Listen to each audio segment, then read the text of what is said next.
The world I live in is overflowing with countless dungeons. A cave-type dungeon was created. Then a labyrinth-type dungeon was created. Another challenge tower-type dungeon was created. This is the vast world of dungeons, and along with the countless hidden treasures within them, there are adventurers who seek to conquer and claim all the great riches of this world. However, not everyone can become an adventurer. Only those who have been chosen can become one. There we can see our hero carrying a huge bag. It looks like a very full bag with a seal on top. He approaches a man who looks a bit suspicious. That man explains that to proceed into the dungeon, one needs a permit. But the next moment, he gets curious about what that thing is. He's surprised to see a bag of that size. Then our hero thinks to himself that he has become the adventurer's bag. His name is Naji, and he's a white-rank porter. The adventurer seems a bit impatient with our hero. He asks how a porter can be later than the adventurers themselves, saying that kids these days are hopeless. Nagi feels a little embarrassed and apologizes, saying it's his first time in this area. But the man asks why he's alone and where the other porters are. He adds that the Porters Association should have received an advance payment of 50 coins. Our hero gives a slight smile. Proudly, he says he is the porter that costs 50 gold coins per day. The adventurer seems skeptical and questions this information. Raising his voice, he asks if the boy thinks this is an easy task. Then he explains that this is a dungeon where at least 4 or 5 porters should have been sent, and asks what he's planning. The man somewhat harshly asks if he thinks he can carry everything,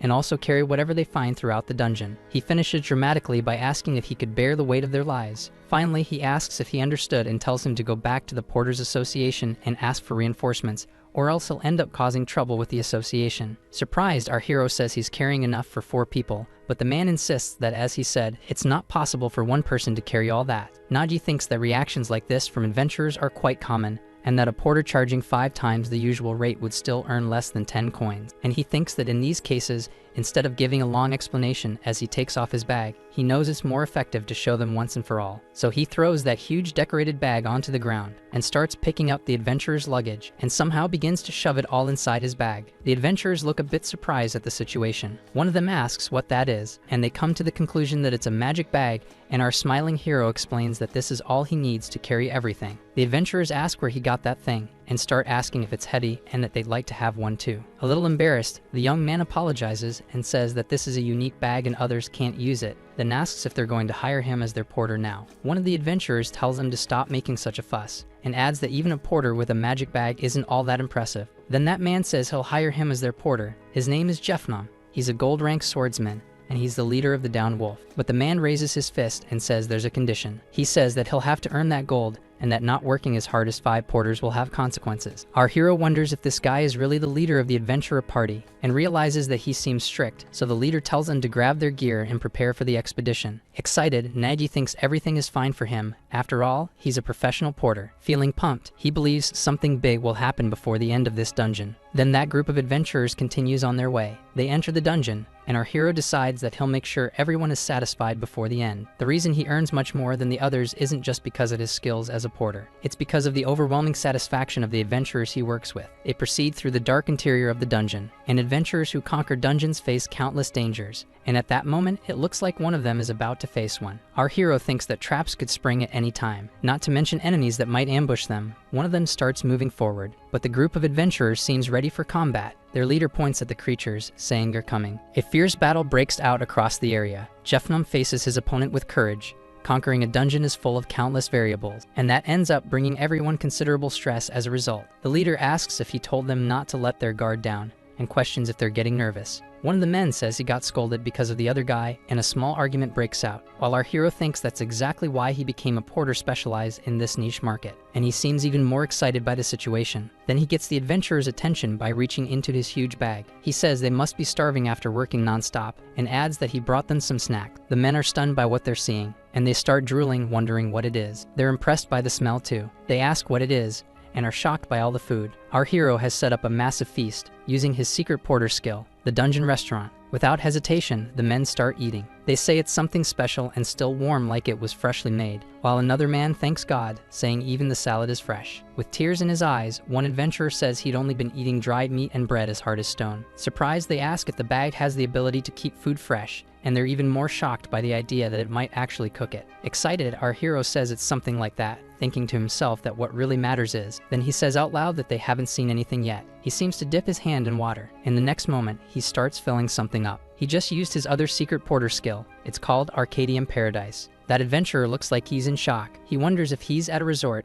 It feels like he's in a hot spring in the middle of a snowy field. But when he opens his eyes, he realizes the scenery isn't exactly like that, and yet it still feels unbelievable. It seems someone in the group isn't too pleased. The leader shouts, asking if they're on vacation, then says that doing this in a dungeon is downright careless. He adds that it's too warm here to bother fighting with anyone, and his companion agrees. They conclude that there's no choice but to acknowledge this. He says he took a risk, but didn't believe all this would be worth 50 gold coins, and that he was even planning to request compensation from the guild for this, but considering the porter's abilities, 50 coins is a bargain. Our hero asks if this isn't what dungeon conquering is really about. He explains that outsiders might think the difficulty comes only from facing powerful monsters, but the environment and stress can cause failure too. He says failures from bad food or lack of sleep are common stories in this field. He explains that dungeon porters rely on adventurers, and that to make money, adventurers need to complete dungeons. So he does everything he can to help and ensure that success, and he believes it's not such a big deal. That older adventurer looks surprised. He says that calling this not a big deal is almost cute, and that they rarely get even a third of this treatment outside of a dungeon. In fact, he's never experienced it before. He says that after receiving all this care, he feels recharged, and that he feels like he can handle any enemy waiting for them. So he tells our hero not to worry about the dungeon's conclusion. But Nadi seems a bit embarrassed, asking about the man's clothes. Then, moving forward, our hero thinks that conquering a dungeon is a smooth process,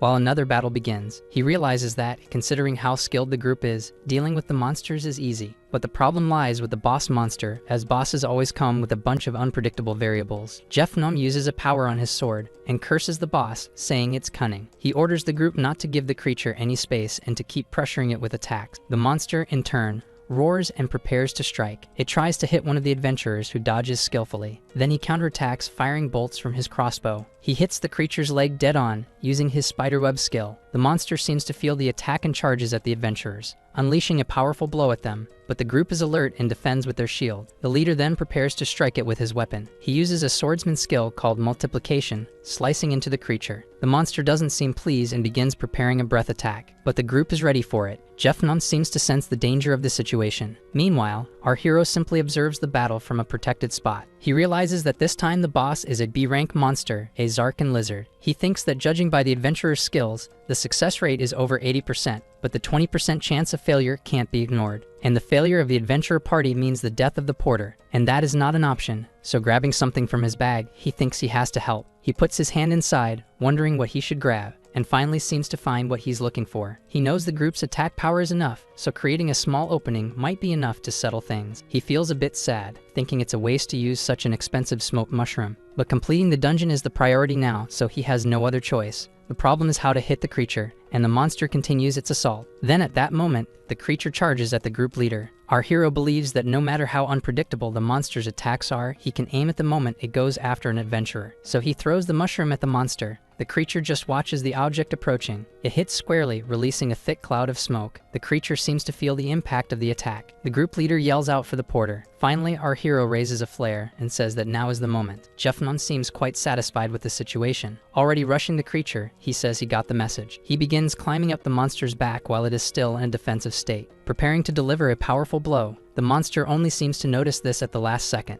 Then the group leader strikes the creature, finally bringing it down. He looks down at it with a satisfied expression. Then he tells everyone it was a great job and to grab the spoils. Nagi thinks the dungeon clear ended smoothly in the end, but that feeling of excitement only lasted for a brief moment, because right after, the mood shifted, and the reason was that the rewards were really bad. He knows that for a B-rank monster there should have been at least 20 magic stones, but only 5 dropped and the rest was just trash. To make things worse, most of the dungeon was made up of common monsters like goblins. So in other words, comparing the cost and effort of conquering this dungeon to the reward, the result was a complete waste of time, and on top of that, they had to split those few rewards between the 4 of them. So our hero thinks that maybe because of that, the joy of clearing the dungeon vanished and the mood turned tense, and the party members start arguing over how to divide the reward. Even splitting that tiny reward becomes a bit delicate. But then, excited again, they come to a conclusion that this is adventurer's business and it doesn't concern him, since the porter has a fixed payment and doesn't care how much they earn. He decides that before things get any worse, now is the moment to wrap everything up.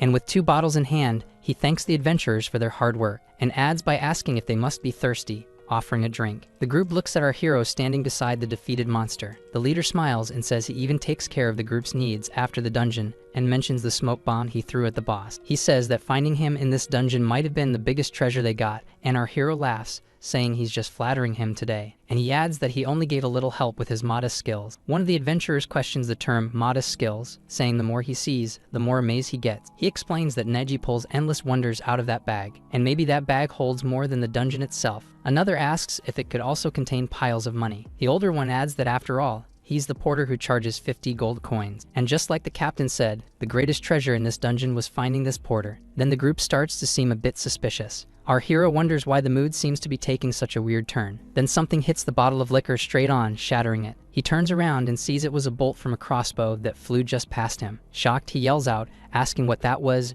just as another bolt comes flying his way. But he manages to dodge it at the last second. Then our hero ends up falling to the ground and asks what the hell he's doing. That older adventurer says it was clearly a mistake and that he was trying to finish this without any pain. He tells him to think about it, that an adventurer's job is to risk their life and the reward can't be something served on a silver platter. One of them says not to hold a grudge, explaining that they're in a complicated situation with their payments, and asks, honestly, isn't a bag like that too much for a porter to have? Our hero starts getting up, thinking, so this is how it is, that the job of a dungeon porter often ends in death halfway through. And even if he dies, they could say he was killed by a goblin, and no one would find it strange. No matter how hard he tries, he's always treated like a tool. Then the expressions of those who once appreciated his dedication instantly turned into the expressions of people looking for loot. But in the end, he's not even shocked or shaken. This is something that happens all the time in this world. He thinks that in a world where your job is decided by birth, the treatment given to porters, one of the lowest ranked jobs, has never changed. Then he first acquired that skill, the bag skill, and he gathered the scornful looks of people who looked down on him. They told him that with that kind of skill, he couldn't register as an adventurer,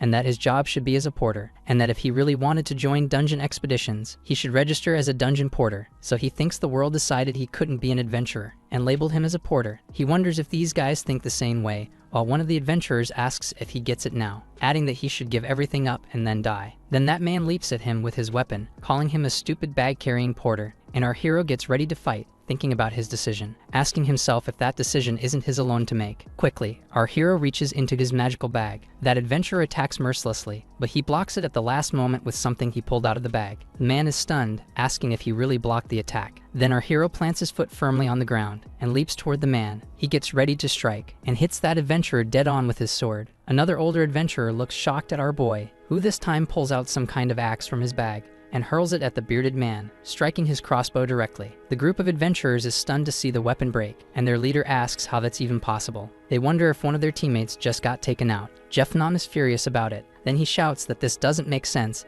and asks why they can't take him down quickly. At that moment, our hero grabs a third item from his bag, and with one motion, he throws all the liquid over his attackers. They scream that it's hot. Then our boy appears through the smoke, wielding two weapons, focused on his enemies. With a single blow, he splits one guy's shield in half, which leaves the man clearly terrified. Then he lands a direct hit on him, launching him backward from the impact. Finally, our boy looks at what's left of the group, who now seem a bit nervous about the situation. The leader can't believe what he's seeing, thinking that he just took down 3 adventurers with his bare hands. He wonders how that's even possible since that kid is just a white rank. He questions who that boy is, and looking at our hero, he asks, "You?" Smiling excitedly, he says he's a dungeon porter. Sometime later, the group of adventurers is tied up outside the dungeon. That's when our hero seems to notice something. A cart approaches that location. Waving his arms, he yells that he's here, trying to draw attention and show he's present. Someone gets off the cart. The girl asks if he's the registered porter and says she heard about a crime inside the dungeon, so she came to investigate. Her name is Petra,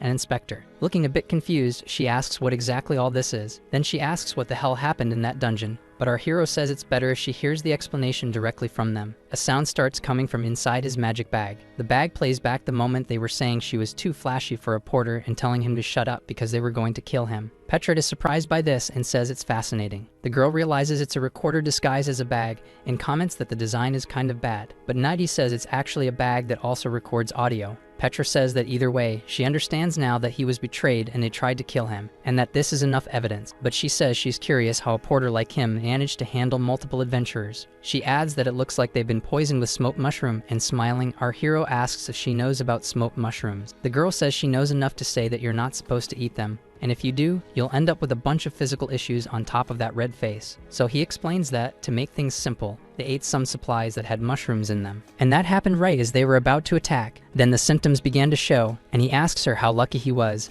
After all, how else could a porter deal with adventurers like that? Then, smiling, he asks one of the adventurers if that's right, and if he isn't telling the truth. The man looks at him, knowing it's a lie. they really did eat poisonous mushrooms, but it was clearly a trap they fell into. Excited, our hero was asking someone a question. He was asking if that man was really a gold rank adventurer. That one actually wasn't white rank. The two were exchanging attacks with great skill, and our hero seemed able to go toe to toe with the adventurer. He thought there was something strange. Even after spending so much energy on the boss, losing to a porter made no sense at all. At that moment, our hero questioned how he could ever defeat a mere goblin with such a slow sword. Then he leaped at the adventurer with his weapon, and the man thought how humiliating it was to be outdone by a porter, with his provocations making him lose control. Counterattacking, he thought that he was just a porter. They shouldn't even consider any other possibilities. Nagi smiled while fighting the man, and he seemed to dodge his attacks effortlessly, mocking him and saying, "Getting close again? Try harder." He kept dodging while still mocking. The swordsman prepared to use his technique and started slashing at our hero nonstop, but he just kept dodging with no problem at all, laughing and mocking him at the end. The group's leader was shocked by the situation, and furious he called the porter a bastard, unleashing a powerful strike at him, only for him to dodge it again with ease. So going back to the point, the reason they lost to a porter. Shocked, Jeffnum thinks it wasn't because the porter was strong, but because he himself had grown weak. He realizes his body is suddenly changing. He wonders why this is happening and why he feels like he's going to throw up. Smiling, our hero asks if he hadn't told him yet, then explains that he was poisoned. Nagi says that the food they ate earlier was laced with a pulp mushroom poison, that it was masked in the taste of the meal, and explains that this serves as a form of insurance against shady employers like them. The leader of the group questions this while suffering from the poison, calling him a bastard and saying that if that's true, he screams that the porter had planned to lure them from the start, cursing him. But our hero just smiles, satisfied. He asks the man how a delicate porter like him could ever trick adventurers like them, and says it was only a safety measure, just like he explained. He clarifies that whether betrayal happened or not depended entirely on them, and that in cases like this, he uses a catalyst to trigger the effects immediately. And he adds that normally he gives them an antidote to drink after finishing the dungeon, neutralizing that poison. But he says some idiot did something. He remembers when he was holding 2 bottles in his hands offering a drink, and someone broke one of them. Now excited, he asks what he's supposed to do about that, explaining that only 1 bottle of antidote is left. And even though everything happened like this, saying they were poisoned still sounds unbelievable. So the leader of the gang says fine. He says they just had bad luck and ate the wrong stew, while wondering how he could admit he lost to a porter. He cries, regretting not eating that stew all by himself. Meanwhile, the inspector seems to be thinking it over. Finally, she says she understands and asks for the criminals to be taken away. The guy says his business there is done and asks if he can leave, but the girl asks him to wait a moment and asks if he's heading to the city to catch a ride. Our hero looks a little surprised by that and asks if it's free. Sometime later, the group is on the road toward the city. She comments that it's a shame he had such an unfortunate experience right after arriving in this city, and that in the name of the Adventurers Association, she apologizes to him. But the guy says it's okay and that porters are treated like tools, and the girl asks if that's really the case. She says that might be so, but there's something he needs to be warned about, and even though she understands he wasn't at fault in this incident, she explains that they won't see it that way. She says that the adventurers he defeated are all members of the Dawn Guild, and that it's a guild known for its arrogance and for its illegal activities. Therefore, regardless of the reason, if any of their members are harmed, they retaliate, so he should stay cautious for a while. But the next moment, she seems surprised by something. She calls out to our hero, asking if he's listening, and he responds with a muffled voice that yes, he is. He pulls his head out of that thing. Our hero says he's already told Gluttony not to show up in front of others since they freak out when they see him, but the little creature says it's hungry. The girl screams, asking what the hell that thing is. Embarrassed, our hero says it's nothing. She doesn't need to worry. That's Gluttony. He's been living inside his bag for who knows how long, and this creature is responsible for organizing the items in the bag. Before he started helping, all of the items were jumbled together inside. In exchange, he eats tons of magic stones. Now he says that considering how chaotic this dungeon was, Gluttony must have worked pretty hard too. But more than that, he gets to keep all the dungeon loot. He thinks it normally should have been split among the 4 adventurers. Feeling generous, he says he's in a good mood today and asks what Gluttony would think of getting double the magic stones this time. The creature happily begins eating the stones. Petra says it's the first time she's seen the creature and asks if it actually eats the stones, and our hero says it's also his first time seeing that, but Gluttony's chill. The girl says he's pretty fascinating, then corrects herself, saying his bag is fascinating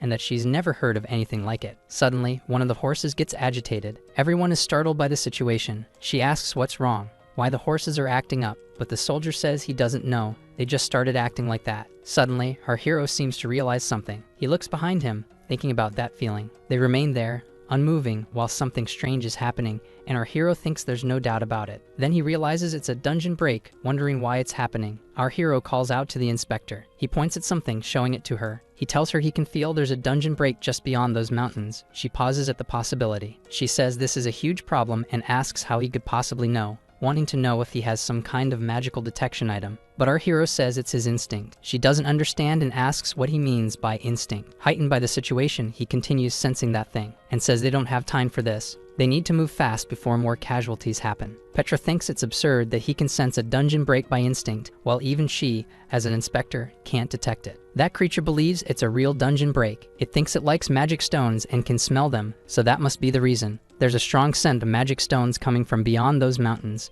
and it ends by saying it's absolutely certain of it. The girl says she understands, and that they'll go check it out. When a dungeon exists for a long time, it can experience a catastrophic event known as a dungeon break, during which the monsters inside go berserk and start pouring out of it, massacring everyone in their path, and this is why they must subdue every dungeon in this world. So Petra says this really is a dungeon break. She explains they already passed the critical threshold a while ago, and that this break could happen at any moment now. Curious, she asks how he can sense this from so far away. Our hero says he could never forget that sinister feeling, and he remembers a situation from the past, something they should never forget. How horrifying these things become when a dungeon break occurs. The girl wonders if this man has already been in a dungeon break before, but even if he had, how could he possibly sense it now? Nadia says there's something strange about all this, that since the dungeon is close to a village, there's no way no adventurer has taken care of it until now. Petra agrees and says that, according to the records, this dungeon had already been assigned, so our hero asks if she knows who accepted it and their rank. She says the dungeon is classified as rank D, and the adventurers who took it were 1 mithril rank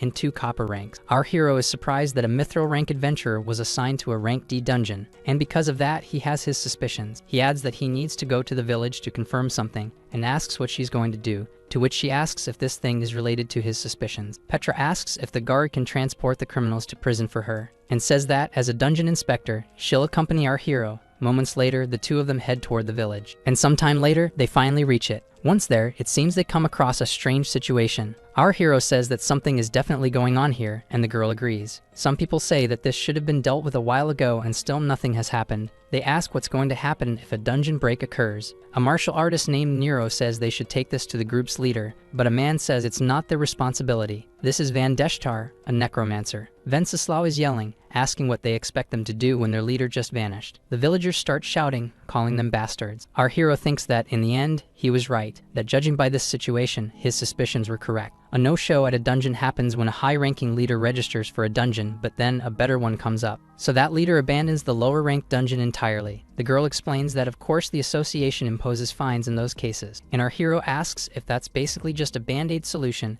and the woman confirms that it is. He concludes that's it. The adventurer can just bail, and it's all fine. But the people in that place will lose everything when the dungeon break happens that night. He knows that even if they ask the Adventurers Association for help, by the time they arrive, the village will already be reduced to ashes. Besides, it's clear those adventurers are just spewing excuses and avoiding responsibility. One of them says they're also victims since the leader bailed, and now they're just wasting time being blamed for it. Van adds that if they have any complaints, they should take it up with the Adventurers Association, saying they don't have to listen to this because they're not the ones responsible. Our hero thinks that adventurers aren't heroes or saviors. They're just ruthless people who only care about their own profit. But even so, in situations like this, they're necessary because only adventurers can handle a dungeon break, not someone like him, a mere porter. The inspector says it's unfortunate, but they should evacuate the village because saving lives is the priority. Our hero asks, saving lives? He questions if she truly believes lives can be saved. Then Petra apologizes and asks what he's talking about, and he replies that he was just thinking about something. Our hero says that winter is coming, and for those who have lost their homes,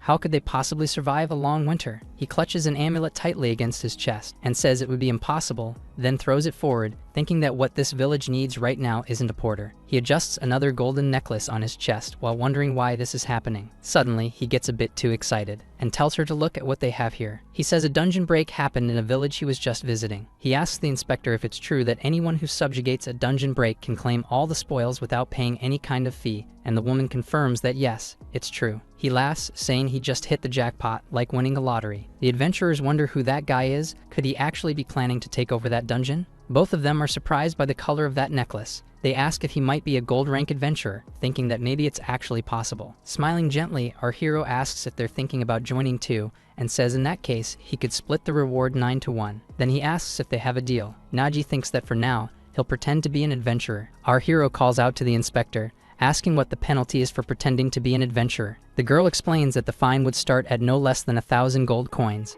if she's not mistaken. That is the portal to a dungeon. This dungeon connects to an unknown dimension through that rift, and it's recommended to have an adventurer of at least gold rank. In an ancient dance, no matter how hard it is, you just have to defeat the monsters. But there's something more. When the opponent in a dungeon is the space itself, even skilled adventurers can't predict its conditions before entering. That makes it a dungeon to be avoided, given its high risk of disappearance and death. But they're in that dungeon to do a speed run. The inspector says that after checking the magical limits of the dungeon, she concludes it will collapse in 1 hour, so that's the time they have to complete it. But they know that an hour, no matter what, is tight, especially for a rift-type dungeon. Nagi says all they can do is hope it's an easy dungeon, and that in that case, they can't afford to lose even a single minute or second. So determined, they head into the dungeon. They cross through the rift, and a massive flash of light appears. Petra watches it, visibly impressed. When they reach the other side, they see several rocks flying through the air. Excited, the adventurers comment that just a minute ago it was nighttime, but this is another world. And the guy says that the story of the first special dungeon subjugation by the adventurer Van is just beginning, and the girl is excited too.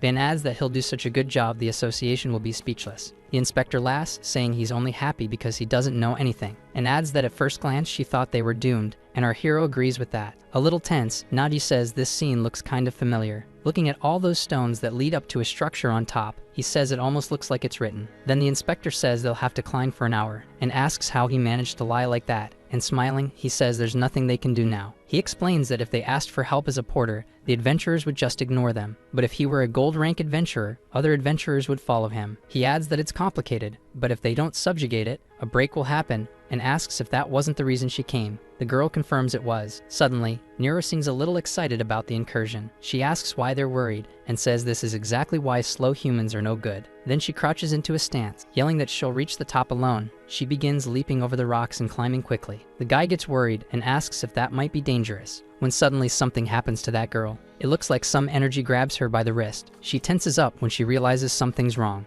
and collapses from up high like a puppet. The boy asks if she's stupid, and says that even back in training camp she's always acted this way, never thinking. She asks if he's scolding her. The boy snaps, saying she deserves it, and that they learned rift-type dungeons have curses and restrictions, and the girl defends herself saying she knows. In the end, Petra says it's alright, and that when entering a dungeon like this, the first thing they need to do is check for curses, while they wonder why they're chained up. The girl explains it seems to be the curse of the place, that they're connected by chains they can't see or touch. Nero says that in that case, it won't be able to activate. Our hero comments that it seems tricks won't work in this dungeon after all. But luckily, they have full climbing gear. Nero is shocked by the sheer amount of stuff that came out of that bag. Excited, he says they should move forward step by step. In this kind of dungeon, the best option is to proceed step by step and not waste energy trying to climb quickly. However, they also shouldn't go too slowly. They should maintain a steady pace. So he tells them to follow his lead and to remember that since they're connected by invisible chains, they must not stray too far from each other. He adds that they should keep going while maintaining a constant distance. Nero says the team leader is a bit slow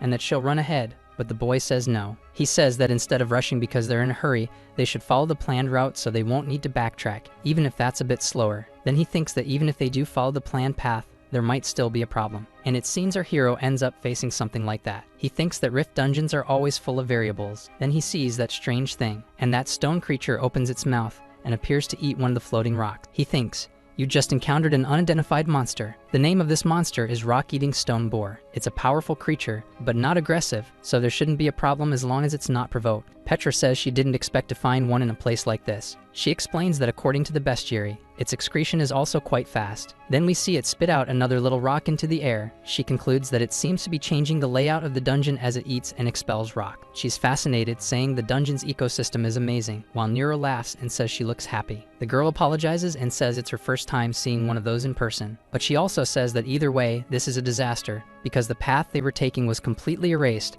so only one solution remains. Our hero says they'll have to throw hooks at the stone boar and latch onto it with ropes. But there's a problem. If they miss and end up provoking the creature, then the boar will become aggressive, and they don't have the time or the power to deal with that. Van laughs at the situation and says if that's the problem then, as he begins to use some kind of magic power, he says it looks like this is finally his moment to shine. He tells everyone to pay attention, to watch as Van overcomes this challenge. Then he uses one of the necromancer's talents. Through some summoned fingers, creatures begin to appear, and in the next moment, a few rag golems show up. Our hero says it's wonderful, and that summoning abilities are rare. Petra says that if those creatures can place the hooks, they won't provoke the boar, but our hero starts to feel a bit tense, wondering why something feels off. Those creatures seem to begin trembling a little, when suddenly, one of their heads turns sideways. He starts to realize something's wrong with the way those creatures are moving. Nero says this was famous back at the training camp. He was known for not maintaining his summons, and they'd end up exploding. She tells him to shut up and says controlling summons is like moving your left and right hands separately while looking in a mirror. He says he'll do his best, and that it'll be fine as long as they cross in 5 minutes. Our hero says he's uneasy because they don't have time, so he tells them to cross quickly before they explode. He quickly throws the hook, and the creatures cling to the rock, trying to grab it.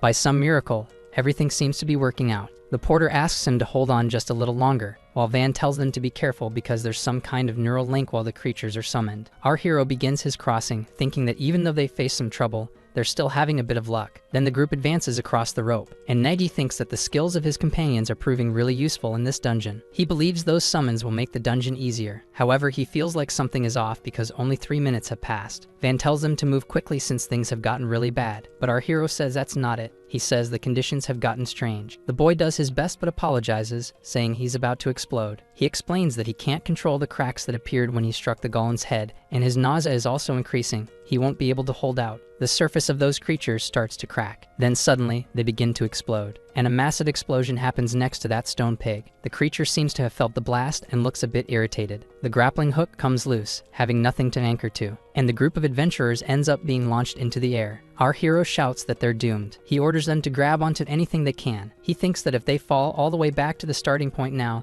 they'll never reach the top, and that they need to mitigate this damage somehow. So he uses a secret technique from the porter's style. At the last moment, he manages to secure everyone's safety, and his bag launches them all back into the air with great force. They reach solid ground once again. Our hero asks if everyone is okay. Petra says yes and thanks the porter, then quickly corrects herself, calling him an adventurer. But she adds that they lost a good chunk of their progress, wondering whether they'll make it to the top in time. Nadi says there's no other way to make it on time, so from now on, he says none of them can use their abilities anymore, and that from this point forward, they need to be prepared as he pulls out a special climbing item used by porters, explaining that now they'll proceed vertically all the way to the top and that they must not lower their guard even for a second. If one person falls, everyone will fall together. He says that as they get closer to the top, traps and other variables will appear. There are falling rock zones, and even a frozen zone, then a zone that heavily tests their stamina. Nero points out a strangely shaped rock nearby, and our hero tells her not to go near it because it's an explosive rock. In the next moment, the girl calls for help while the boy asks how much farther they need to go. Our hero says they're almost there, so please, just hold on a bit longer. But they protest, saying he's already said that more than 10 times. Nero says she wants to fight monsters and didn't become an adventurer just to climb mountains. Our hero argues back, saying that this time he's serious, saying that he can see the top from where he is, and that he can also see the boss waiting for them up there. Excited, the adventurers cheer at finally encountering a monster, and Van says he'll finally have his first official battle. The girl says she'll defeat the monster and prove something to those who ranked her as bronze, while Van supports her, suggesting they didn't receive fair treatment. Our hero seems to realize something, and by analyzing their physical abilities and the talents they've shown so far, he deduces that they shouldn't be bronze rank, and that maybe they were given bronze rank because one of them is from a necromancer bloodline, or because beastmen have been slaves for a long time. Nero says that if it doesn't go well, the leader will take care of it, and the boy agrees. After all, he's a gold rank. But our hero thinks the idea was for them to fight the monster themselves. Then the inspector asks them to wait a moment, and says that something seems off up there. She says the boss at the top is a serpent dragon, but these monsters aren't originally made of stone, because if a serpent dragon is purple, there's no other explanation unless it's already dead. Then it looks like that creature opens its eyes. Our hero is shocked and asks what she just said. A sword seems to pierce through the creature, and it looks like the owner of that sword is still there. A man is resting, leaning against the creature. He wonders what all the commotion is about. Then he seems to notice something. From up above, he sees our hero's group, and Nagi wonders if he's feeling a killing intent. The man watches them from up there, and in the next moment, he leaps toward them. The group of adventurers waits silently, but something rushes past our hero in an instant, and that man appears quickly beside all of them. He looks at our hero standing beside him. The porter seems impressed by his power. On his chest, there's a different insignia, and our hero wonders if it's a rank, thinking that this can only mean one thing, that this incident must not be a dungeon no-show, so the man finally says this is problematic, and he comments that he thought no one would enter this dungeon. He explains that this dungeon needs to break. Our hero thinks there are many people like this who act with a specific goal. Then the man says there's no need to complicate things, and that it's been decided those 4 died during the dungeon subjugation, and that led to the dungeon break. In this world, people register with the Adventurers Guild and receive a rank appropriate to their power. The first and lowest rank is the white rank. This rank is given to those without combat abilities, like porters, guides, miners, or guild staff. The next is the beginner adventurer stage, where someone can officially become an adventurer. It's the copper rank. Those with minimal combat skills are recognized as copper-ranked adventurers, and even they possess abilities above ordinary people. The following rank is silver. This is for veteran and skilled adventurers who can handle dungeons well. Most adventurers reach this rank. The next rank is gold, and those who reach this level become raid leaders. This rank is only attainable by those with a lot of dungeon experience and exceptional abilities. These are the standard adventurer classifications, and although rare, there are still higher ranks, platinum and mithril, and people refer to adventurers who reach those ranks as beyond human capability. Only those who transcend human common sense can achieve such ranks. And right there, surrounded by the group, is a mithril-ranked adventurer. Our hero feels tense about the situation. He realizes he can even sense the man's aura. He's genuinely impressed by him, and thinks that even if they all attack together, they wouldn't be able to beat him. Our hero asks the inspector if she knows anything about this adventurer, and she says yes, because there aren't many mithril ranks in the city. She tells him about the Dawn Guild she mentioned before, and how arrogant they are, then explains that this is the raid captain of that guild. She finishes by saying that he's the berserker Durakan. The man comments that the girl's face looks familiar and realizes she's the one who works for the guild. He asks what she's doing in that dungeon and if she's pretending to be an adventurer, saying she holds a white rank. Petra says she would like to ask him something, then speaks. Sir Durakan of the Dawn Guild. She follows up by asking why he hasn't cleared the dungeon yet, and tells him it's going to collapse soon. She asks whether the first duty of an adventurer isn't to prevent that from happening, but the man with a half-psychotic look questions her about this so-called duty, and starts laughing like a maniac. He asks what kind of duty she's talking about. He explains that adventurers act only for their own benefit, and offers an example. The man asks whether it isn't more profitable to let a dungeon break happen than to actually clear it, and Petra wonders what he's talking about. Our hero seems to have understood the situation. He thinks that he never believed adventurers were heroes or warriors, but to think that adventurers like this exist, it's garbage. And if this guy is truly planning to cause a dungeon break, he needs to stop him by any means necessary. But there's a problem with that. Since the opponent is a mithril rank, fighting head-on is reckless, so for now, he'll do something else. Our hero laughs and says it seems there's been a misunderstanding here. He explains that they're just adventurers who ended up in the dungeon and seem to have accidentally annoyed him, so he asks him to accept this gift as an apology. It's an exciting skewer from a Dunstoran master. The man is surprised, asking if that food came out of the bag. Then Naji asks if he isn't starving being in the dungeon so long. He knows that facing this trash directly isn't an option, so he needs to make a different decision. He decides that he has to weaken him. The man eats happily,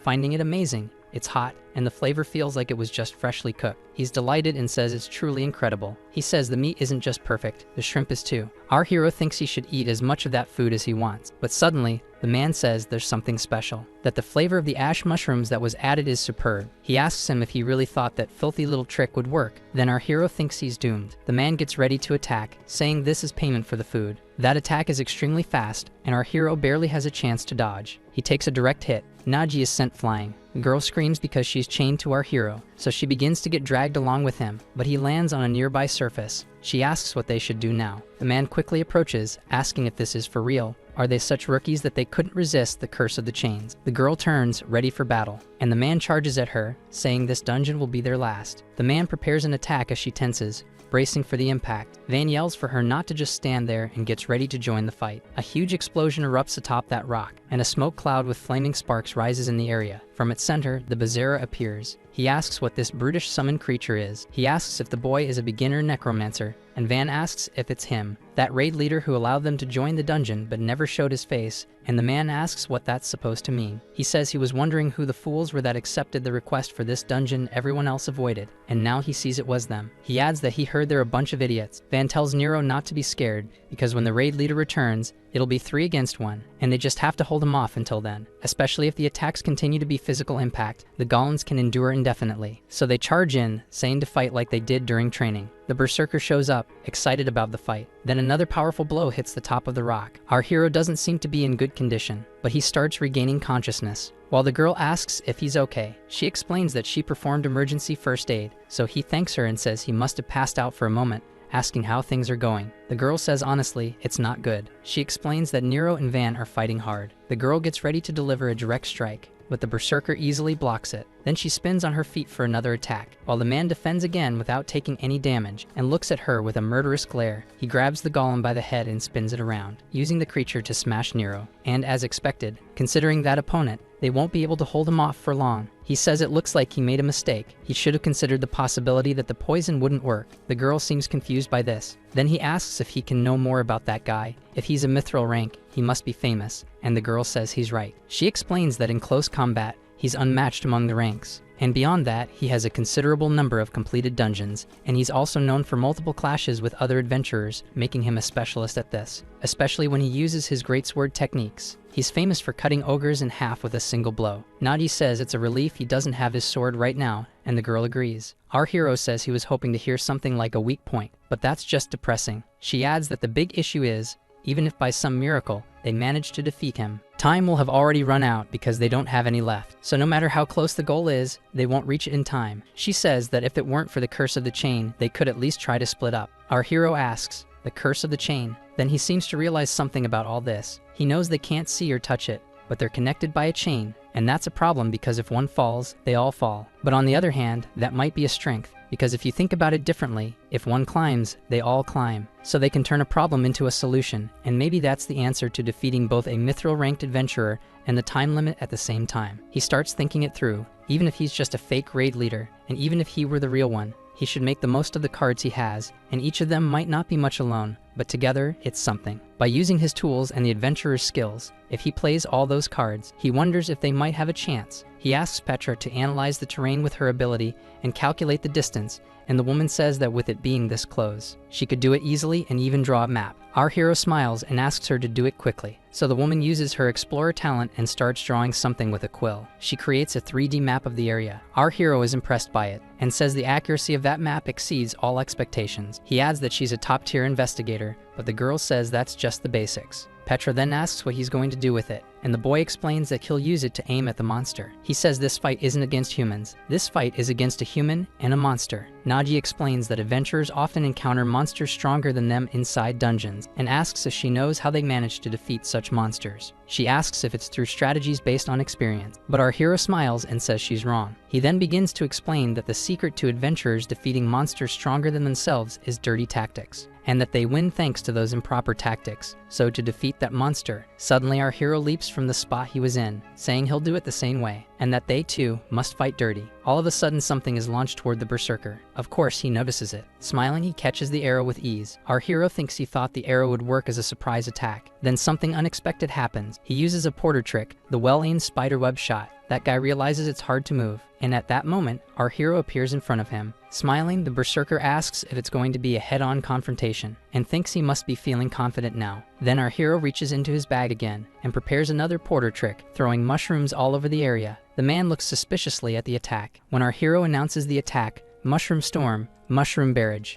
Dust and smoke cover the entire area. The berserker doesn't like the fact that the whole area is filled with smoke, and thinks this guy is an annoying opponent. Van seems to be badly injured. Our hero asks if everyone is okay. They say they're managing, so Nadi says that's a relief. He asks if Van can summon more familiars, and he begins inspecting his fingers, which are still regenerating. But it seems 2 fingers are still intact, so he can summon 2 more creatures. Our hero says that's good and might be enough. He tells them to listen closely and says there's a way to get through this situation. In the next moment, it seems the berserker has broken free from the webs. He says it's such a pain and that he's never heard of a swordsman fighting like this. He wonders if he grabbed his teammates and ran to another rock, and that this is a meaningless fight. Then suddenly someone appears near him. It seems like that person mutters something incomprehensible. The berserker realizes it's a golem. He says spreading smoke is useless if you make noise, so he charges in the direction he heard the sound. With his fist glowing with power, he gets ready to strike, then unleashes another one of his powerful attacks, landing a direct hit on whoever it is. Smoke and debris scatter in all directions. That guy looks a bit satisfied with his strike, but gets disappointed in the next moment. He sees a golem hand emerge from the smoke,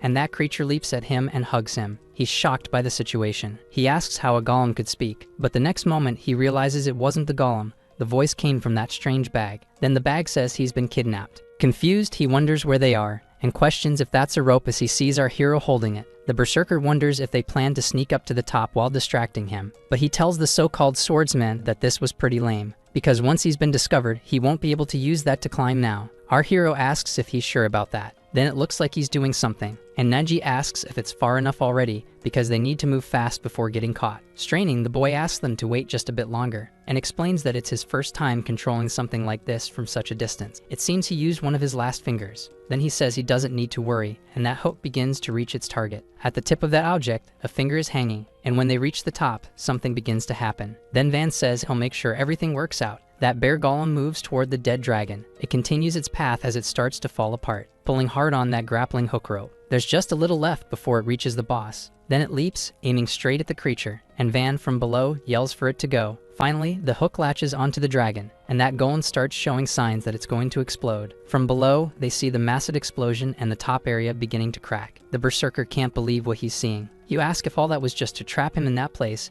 and realize how dangerous the situation is. He thinks he needs to get out of there quickly and starts trying to break free from the golem. But Van, with a satisfied look, says it won't be that easy. He adds that the thumb may be slow, but it's the strongest of them all. Our hero keeps holding onto that rope, thinking that this isn't a fight between humans. It's a fight between humans and a beast. The area where the creature was defeated begins to crack. He thinks there are beasts that simply can't be beaten, as that creature starts falling from above. And he adds that his goal isn't to take down the beast, just as the defeated dragon starts falling toward the berserker. It seems like that dragon is dropping straight onto him, and it hits him directly in the next moment. Even so, he seems unable to believe what just happened. He notices that the hook and rope are lodged into the creature. It looks like the rope is still anchored up there, and it shakes everything around. Our hero thinks there's no need to face him in direct combat, and in the next moment, everyone starts getting pulled up by that rope. With a satisfied look, our hero says to run. The berserker is terrified and can't believe everything that just happened. The group approaches the floating castle. They run at full speed. One of them yells to hold on a bit longer. They're almost at the end of the dungeon, and time is running out too.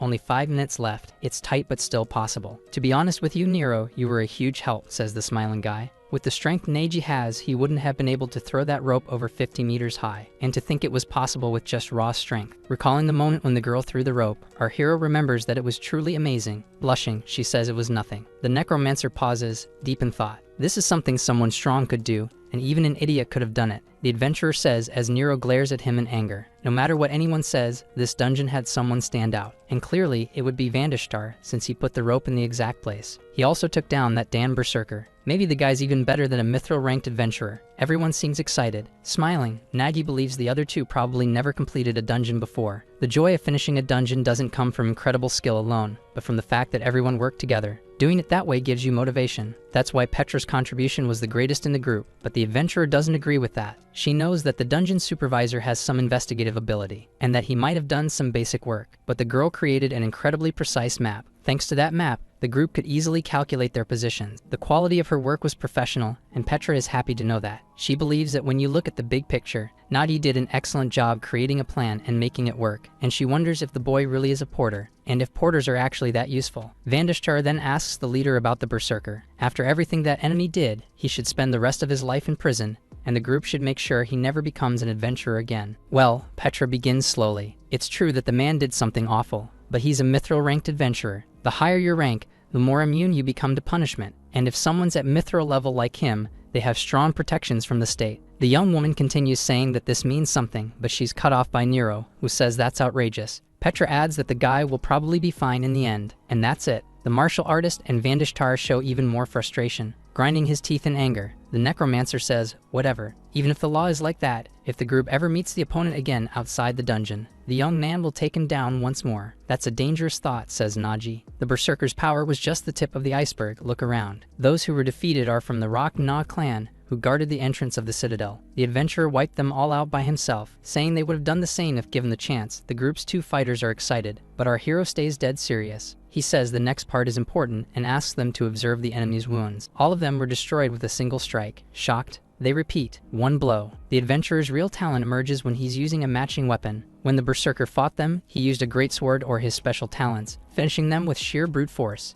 The power difference was massive, says the necromancer, but it makes sense when he defeated the pseudo-panther dragon that had taken his son. There was a great sword stuck in its heart, and the man must have taken down even the boss with a single hit. Naji looks back for a moment. Ever since the guy fell with the dragon, he's recovered. Suddenly, someone is holding a massive sword with both hands, his weapon again. There's the berserker, so far yet so close, watching the piece of land where the adventurers stand. Very pleased, he says, bingo time to really get started. A red light glows right next to Naji, who looks distressed. You're punks, the man says as he slashes the ground in front of our boy. Once again, the young man turns back and now shouts, everyone. The slash continues to tear the ground as if it were paper, passing between the group, and a single idea emerges: revenge. That strike reaches all the way to where Van Deschtard is. He panics, thinking that must be the end for him. The blow is so strong that it rips off part of the platform, which begins to fall, and the guy did all that from a distance. Someone's hands are injured from trying to hold on. There they are, 4 adventurers who, by some miracle, are still alive somehow. Injured, Naji asks if they're okay. Petra, who is the closest, answers that she's fine, while some kind of chain keeps the 2 of them connected. That chain extends to Nero, who hears from her companion that the other 2 below seem to be badly hurt, especially Van, who is completely unconscious, but the object is keeping him attached too. The boy knows this is a bad situation. Looking to the side and seeing smaller floating stones nearby, he reflects on the destructive power of that attack, not to mention that the enemy has already started moving to pursue them. What kind of bizarre power is that? The boy wonders. Nadi sees that if he hesitates, the berserker will catch them. The group has about 3 minutes left, and if the boy wants to avoid a collapse, he only has one chance. Trying to motivate himself, he says to himself, I'm a porter. I've trained my body by carrying an insane amount of load, so carrying things is no problem, he thinks as he gets ready. This will be the same, he tells himself, clenching his fist. Just a bit more force, and the chain on his wrist seems to pulse intensely. It'll be like moving one more load, and Naji pulls his arm up a bit. The whole group seems to be getting lifted because of that. I'll take the lead, says the boy with a fierce expression. Then the young man opens his hand like he's unsheathing claws. Like that, he slowly climbs the stone wall. He keeps at it for a while. It's a hard job, after all, he's carrying others with him. The dungeon doesn't care about that problem, and there's less and less time before it shuts while someone stomps the ground forcefully. It's the berserker still chasing the group who just made another leap to close the distance. There's even less time than before. After struggling, Naji reaches the top again. He carries the unconscious necromancer, and the girls follow right behind, helping each other. Now the sand is about to run out. Something passes by so fast that it's impossible to tell what it was. Tireless, the enemy remains focused on his target. He seems quite pleased with something. The boy is tense about something. Final moments of that countdown. There's where they need to go, and it's so far. And at the same time, it's so close that it gleams. The adventurers enter the place. In front of them, they see a floating stone. That is the dungeon stone. All bruised, our hero says just that. He puts his hand inside the bag and explains that all they need to do is destroy it. He pulls out a sword, throws it toward the object, and yells that once it breaks, everything will be over. The weapon is about to strike the stone. However, at that exact moment, a thunderous noise occurs. Full of arrogance, the berserker appears. To Nadi's shock, he didn't expect that twist. The bastard jumps in the path of the weapon just before it can hit. He strikes it with his own sword. Unfortunately, the thrown object now lies next to the stone. The time is, the man begins to say as the jewel starts to crack. As if coordinated with the stone, as he says time is up, the object explodes simultaneously. Naji can barely believe it. A massive explosion of light bursts from where the floating jewel was. Then a red flash appears. It shoots off in multiple directions. This is happening in a village. A citizen watches the strange energy with rage, but upon realizing what it is, he kneels and begins to pray. You've abandoned us, he says, kneeling. A creature with red eyes emerges from the light. Another, which looks like a wolf, follows. Soon after, several others start emerging from what seems to be a portal, and they all look bloodthirsty. A monster that looks like a shark appears too. The shark warrior steps out of the portal as a woman kneels before the sea of monsters. The girls notice that the monsters revived and keep dropping from the portal. In other words, it's a dungeon break. Someone is looking very pleased while holding Naji by the neck. How magnificent. I never get tired of seeing this, no matter how many times, says the berserker. Our hero realizes from what he just heard that this isn't the first time the man has caused a dungeon break. The man confirms it, explaining that someone like Nagi wouldn't understand. A dungeon that suffers a break will regenerate into a more powerful version, and that means better rewards. All of this over something so small. It's clear the warrior didn't care about the suffering of the people in that city. Mocking his reaction, the berserker repeats sarcastically, small. He emphasizes that adventurers value good rewards and adds that he couldn't care less about what happens to those trash people. Typical. Adventurers aren't heroes or saviors, they're selfish and only care about their own gain. I really hate this type of adventure, the ones with both great power and wickedness, Neji thinks. He realizes how much suffering they bring to the world. He thinks again while watching a bird in flight. The bird continues flying, soaring over the portal. What happens next is rare. Some adventurers and the black bird flaps its wings violently. Some people have deep power within and also a strong sense of justice. Now someone is visible atop the bird. That person is eating bread. While eating, she says, "Already, adventurers like them." And the woman have a calm gaze. She says her target has been marked. Then she does a flip, ready to strike someone. "I'll get rid of this rift before it grows even more," the woman says as she prepares a power with her sword. She strikes the dungeon break with something that looks like lightning, which also hits the shark monster. The smoke caused by the power sends the enemies into a panic. That fire slowly takes down some of the monsters. Another strike hits more of them, cornering others. The creatures are so confused and terrified, they don't know what to do. The berserker is still there, and so is Petra, who's scared of what might happen. Now the newcomer lands on the ground. "I am the vice captain of the Twilight Wind Guild, Agnesa Farid, and I want an explanation of what happened here," she says. This woman is a mithril-ranked adventurer. Something seems to be happening to the dungeon break, even though there are still monsters alive. Naji is badly hurt after the fight. His companion is worried and asks if he's okay, and smiling the boy replies yes, saying there's something more important. He asks Petra to look just over there. Indeed, it's now clear that something is happening at the portal. It's unbelievable what their eyes are seeing. The two observe as the dungeon break is slowly closing, but the berserker doesn't seem happy about it. Even if it was a lower tier dungeon break, the man is impressed that it was closed with a single strike. He thought that guild had been wiped out. He asks what brought her here since that place has been inactive for 3 years. The woman begins to speak. Durakan of the Dawn Guild. Judging by this scene, no explanation is needed. It made no sense for a mithril-ranked adventurer to fail in that dungeon, so the break was caused on purpose. Excited, the berserker asks if the girl is trying to start a fight. Agnesa is someone he's always wanted to fight. On the other hand, it's not an ideal situation, especially since Naji made him use more stamina than expected. There's also a strict order from the master to avoid causing a big mess. Besides, the man has already completed his primary objective. As he grabs his greatsword, he finishes his thought. There's no need to fight. With her hand on her weapon, the woman asks if he's running away since he turned his back. Don't get it twisted, the warrior explains calmly. Even the success of a high-ranking adventurer depends on variables, and I can't guarantee victory. Petra shouts with all her strength that he's a liar. That man wasn't just avoiding clearing the dungeon, he tried to destroy her group. The guy simply asks if he really tried to do that just now. Smiling, he says it seems like there's some kind of curse in that dungeon that makes first-timers unable to tell friend from foe. And he even adds that this means attacking the group before wasn't intentional, which leaves the girl outraged. They could check for themselves, but unfortunately, the dungeon turned to dust. That explanation seemed good enough for the association to accept, and for a white rank to believe too. Of course it makes no sense, but countless times the weight of a mithril rank holds more authority than the truth, no matter how many copper or white adventurers testify against it. Even speaking the truth won't bring victory,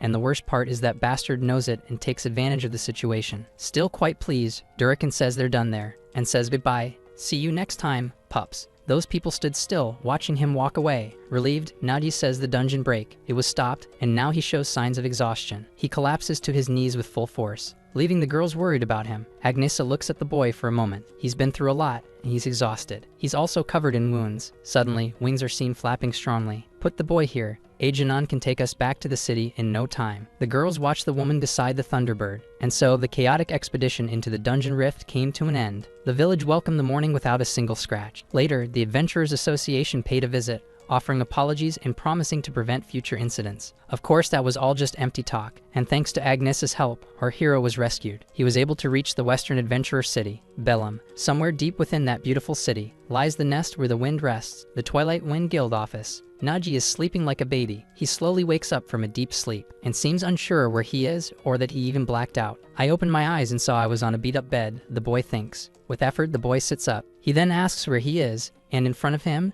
Petra is asleep, resting her head on the bed. Gradually, the girl begins to wake up from the sound of voices. Relieved that he's awake, the girl starts asking how he's doing. His other two teammates are there too, acting more energetic, saying they were really scared. "Where am I? I remember the moment the berserker left, but I think I blacked out after that," says Naji. They explain that this is the Twilight Wind office and that the nice lady saved him. Even a priest from the church was called to heal him. That must be why he has no injuries, just fatigue, and his friends seem fine too. "This is nothing for a first-class adventurer, and I trust in my stamina," the two say. Someone clenches their fist tightly and says, "Anyway, as the first adventure with the name Van Deshtar, it was quite a journey," he says proudly. "When I saw the happiness of the villagers, that we stopped the dungeon break," the boy continues, "I realized what the true role of an adventurer is," he concludes. A cheerful little girl hands a flower to the necromancer, thanking him for protecting the people. It was just a dungeon meant for rewards and glory, but for those people, it was their home. Then they apologize for being arrogant to a citizen. And to Naji, the two say they'll become great adventurers,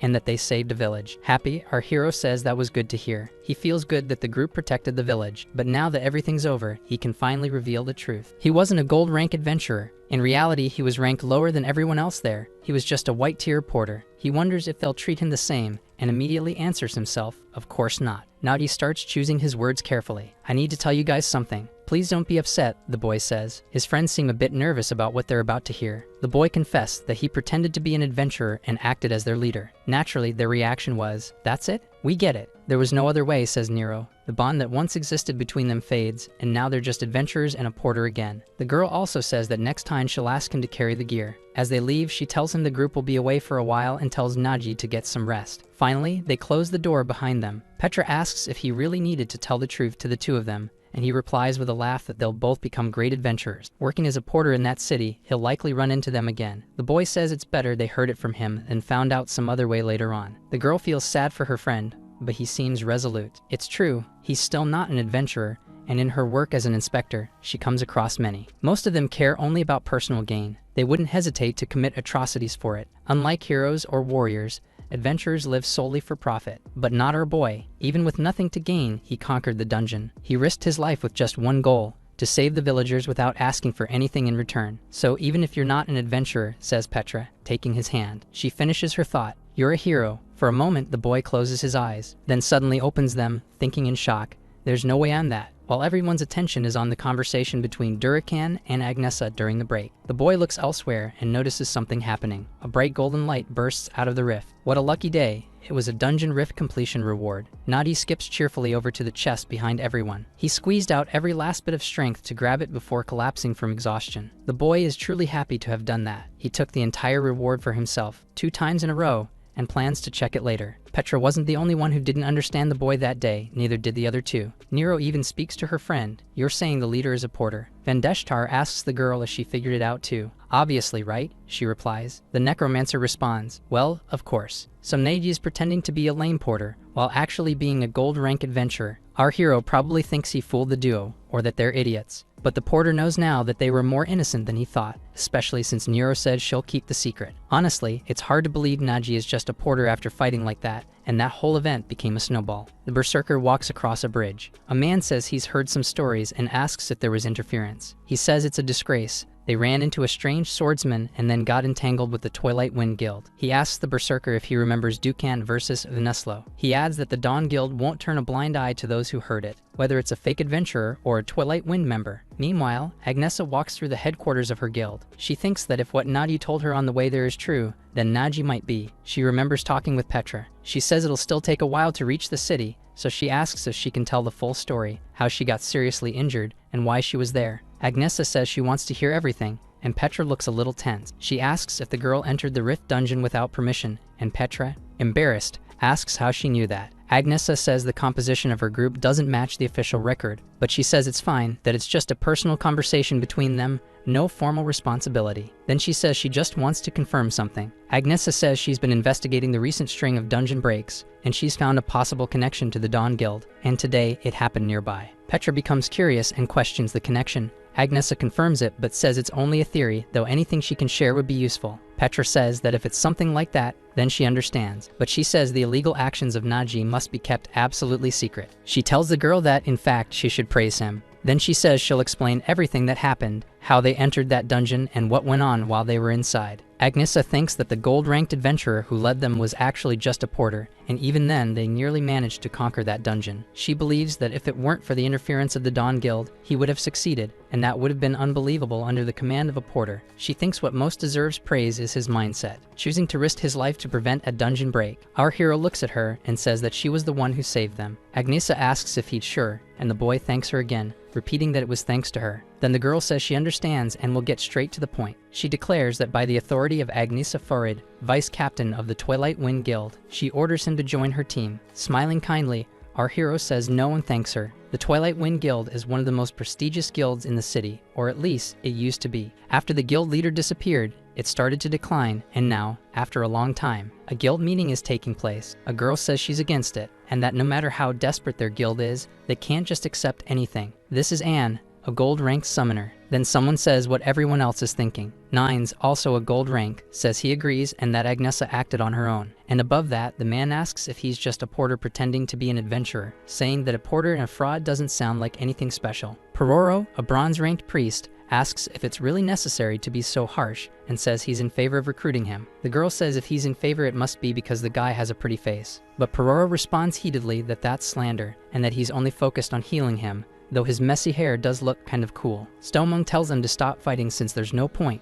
saying that Agnesa is already gone. He's a bronze-ranked tank adventurer. Anne asks whose side he's on, while Pororo warns him to think carefully or he might lose his heels. Feeling the pressure, he stammers trying to explain his point, when suddenly someone appears, saying there's no need for debate. Then another woman shows up and explains that they've been rejected. The entire group is shocked by the news that they were rejected. Anne seems unable to believe it. Meanwhile, in another place, our hero is in his room. He starts wrapping his hands in bandages and tying up his messy hair, saying that now everything's set. His friend asks if it wouldn't be better to rest a bit more before heading out, but he says he's fine and that standing still only makes him uneasy. She says she understands and asks why he refused the guild's offer, since guilds come with a lot of benefits. Our hero says he knows that joining a guild comes with many perks, but on the other hand, getting involved with lots of people leads to headache. He explains that he prefers how things are now, simple and familiar. Petra says that if that's what he prefers, she won't pressure him, but she insists that this is the second time he's crossed paths with the Dawn Guild and asks if it wouldn't be safer to be under a guild's protection. But he tells her not to worry,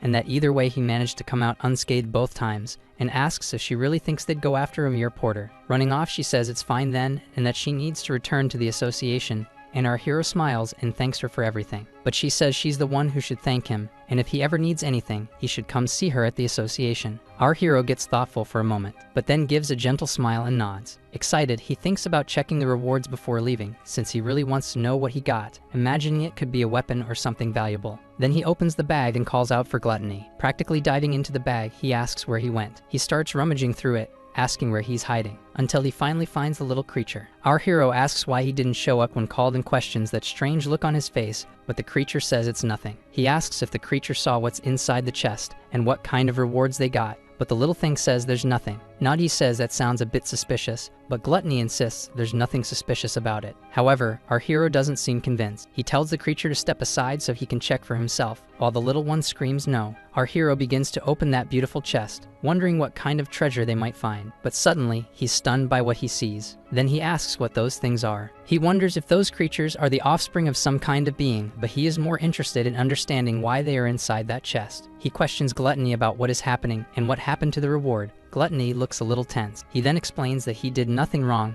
and was simply organizing the bag as usual. And when he opened that chest to arrange things, he noticed there were items inside that resembled stones. Then suddenly, one of them began to crack and a small hand emerged. The creature was fascinated by it, and out of nowhere, those little beings were born. Our hero thinks that if this story is true, then they must be stone monsters. He assumes that some people with the talent to tame creatures might want to buy them now that they have hatched. However, they do not seem to be the type of creature a tamer would desire, and that is a problem because he needed to replenish what he used in the dungeons. So he wonders what he should do with those little beings. Gluttony says they are unfortunate creatures because he heard from them that their parents were exploited by the dragon serpent, and he pleads to be allowed to raise them, promising to take good care of them. Then he decides they might be useful, and that they will keep them for now. He tells the little one to take care of them, but if they start causing trouble, he will have to let them go. Excited, Gluttony says he received permission, and adds that they can stay there. Our hero appears slightly tense upon seeing this. Suddenly alarmed, he tells them to wait and asks if there are more than just 3. In the next scene, he is already outside the bag. Tense, he realizes it is complete chaos inside. He sees that the reward from the Rift dungeon was a complete failure, but at least there is still the reward from the cave dungeon. Excited once again, he decides to go exchange those items. He arrives at a trading post. He is selling all his magic stones and monster loot. The elderly man there hands him a money pouch. Satisfied, he says it has been a long time since he earned so much money, so first he will restock his supplies. He buys more smoked mushrooms and finally gets some explosive mushrooms he previously could not afford. He also replenishes his food supply and sharpens his weapons and restocks his flash bombs. He sets aside a portion of the money to give to Van and Nero. And finally, with what remains, he thinks he might go on a small culinary tour for himself. So he happily strolls through the city while someone watches him from a distance,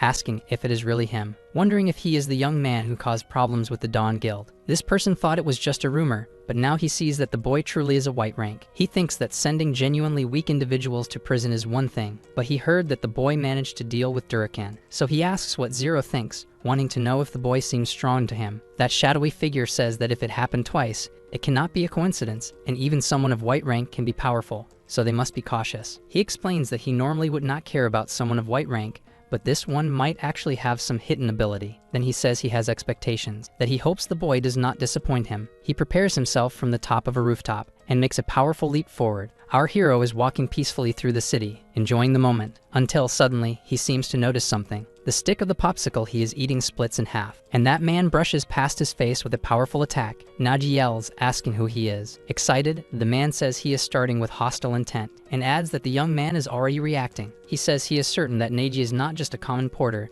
and that he is intrigued now, but there is something more, that this cannot be the end, while our hero merely smiles, wondering what this man is talking about. Then, without any warning, the man attacks again, and Naji barely manages to dodge the strike. The opponent demands that he stop holding back and show what he is capable of, saying he wants to see the abilities he used to challenge his guild. Our hero becomes slightly tense with the situation and wonders who this person truly is. He notices the emblem on the man's chest and realizes he is a gold-ranked mage, but he is confused as the man fights like an assassin. Our hero senses all of his hostility and realizes he cannot simply stand still, so he decides to act and pulls a weapon from his bag. His opponent asks if he is ready to get serious now, and says he wants to see what kind of sword techniques he used to face Jeffman. Then our hero charges with some mushrooms tied to his sword, and uses a set of special porter tools, specifically a low-grade explosive mushroom bomb. Suddenly, a massive explosion goes off. Smiling, he says only a lunatic fights adventurers head-on, and now he decides it's time to run. As he runs, he thinks he's going to die. He starts shouting in the middle of the street, begging for help,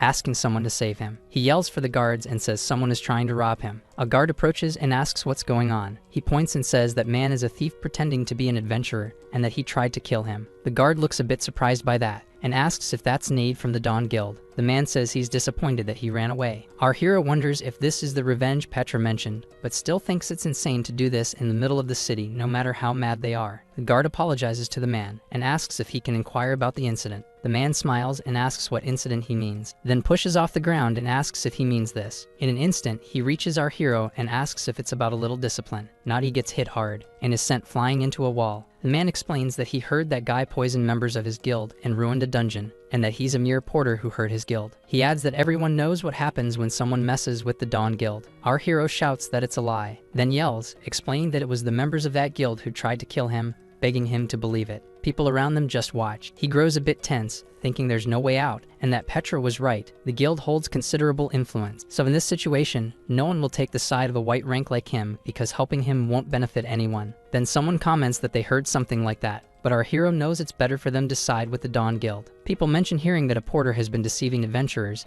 and another adds that nowadays porters act like they're the ones in charge. The guard tells Need he understands the situation and says that in this case, he'll leave everything up to him. The man replies that he's satisfied with that. Smiling, the man asks what he thinks of all this, if he's imagined how things will be, and that there's no one there who will stand by his side. Our hero asks why he's going so far, saying that he already knows the truth, that his guild was the one in the wrong. He adds that it's all over, and asks why he wants revenge now. The man says he's right, and that it wasn't his fault. It's just that no one cares about low levels fighting over anything, but in the end, he still hurt his guild, and that the Dawn Guild doesn't let even small losses slide. That's how they make sure everyone who sees them remembers to be afraid. Anyone who harms the guild will pay the price. He's just a tool to make sure everyone remembers that fact. But he tells him not to worry because he's not going to kill him. He explains that he carries the medal of the last man he killed, but it'd be a waste to carry a white medal since there's no prestige in showing it off. So today he's just going to mark him so that every time people see the scar on his face, they remember the event that happened on that day. Then he activates one of his assassination skills and charges at our hero. He uses a cross-shaped slash, which comes very close to hitting our hero. He He thinks there's no one here who would take his side, when suddenly, that attack hits something. He thinks maybe that was what he believed in, but a woman appears in front of him. She orders the man to lower his weapon. She explains that he belongs to the Twilight Wind Guild, and adds that at this moment, any attack on him will be considered an attack on them. Nade walks through the empty streets of the city, followed closely by his shadow. That thing asks if he's really okay with leaving things as they are, says this isn't the result his guild would have wanted,